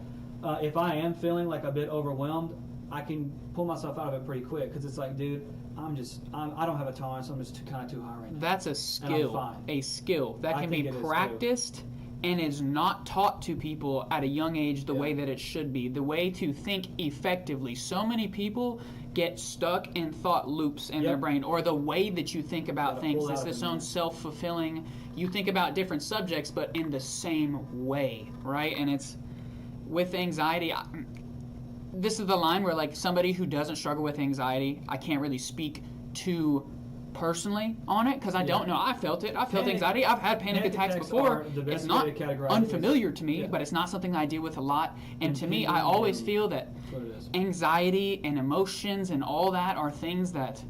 Anxiety is an emotion, and emotions are things that can be controlled to a certain extent. Now, this is where it gets to be a touchy subject, right? Because everybody thinks that they're in control until, like, some random shit happens to them, until you start dealing with anxiety, right? Yeah. I think that learning to control your emotions is a very valuable part of life and is very important. We would not have as many problems within the world if everybody could control their emotions and detach themselves from certain situations sometimes. Like we were saying earlier, pride and ego, sadness, anger, anything, as you feel it, you understand and register, well, this is an emotion, this is not necessarily how I have to think about the situation. You detach yourself from your emotions and you think logically. Way, exactly, in a healthy way. We're not taught these things. Exactly. We're not taught these things. Dissociative disorder is a mental illness, but you can... And you have to know yourself and your valuable... anxiety and depression. But, right, there's certain personality disorders that you will never struggle with anxiety in your life, but these people are also clinically insane and can't function in normal society. Yes. So it's like, all right, so learning how, from a healthy functioning brain standpoint, everyone will experience all type of different emotions. Yeah, it's learning how to curb those things. And like what you said earlier, with as far as it's so underrated. People don't talk about it enough. It's like, dude, controlling your breathing is fucking everything. Because what's the scariest part of a panic attack? Your heart rate. That's what everybody worries the most. Hyperventilating. Yeah. Your heart rate's too high. Your ears ring. Your vision goes blurry. Controlling your breathing will slow down your heart rate. That will slow down everything else. Yes. And you think more clearly. Because your brain, you understand that your brain needs blood to work, right? Well, if your heart is pumping blood to different parts of your body to prepare your muscles to expand so you can defend yourself, your brain doesn't work as effectively. That's why in a fight, you feel kind of stupid sometimes. You ever just pure anger and you can't think straight? It's because your body's getting ready to defend itself. That's what a panic attack is. Get the blood back to your brain, and you think differently. Breath work is Control your big in breathing. MMA. Is big. It's very Yeah. important Keep your part of heart rate fighting. down. Yeah. And that's something I worked on for years. I can pull myself out of panic attacks nowadays, and like I said, I don't have them nearly as much often as I used to. But me personally, I go through bouts. That's what, there's ups and then there's downs. Bouts of depression where I struggle with wanting to do anything, with having motivation. Bouts of the highs where it's like, man, like I can't sleep. I'm having problems eating. Like I sweat and I kind of shake all day and my mind races. You have bouts of that.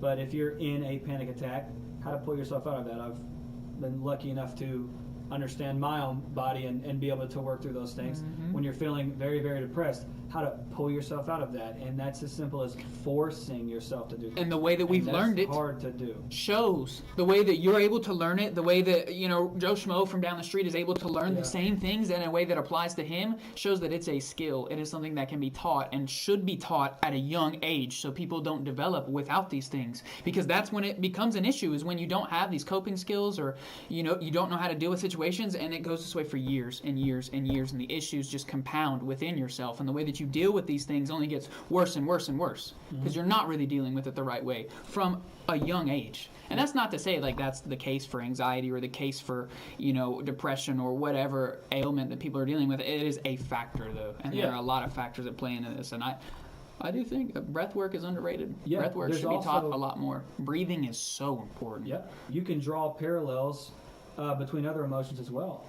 Just like specifically, you just were talking about the MMA and how important breath work is, Yep. right? Yep. I can tell you something. The last blackout anger moment that I had, I will never forget. It felt almost exactly like a severe panic attack. When I was able to notice that my body was not being able to keep up with the emotion that I was feeling.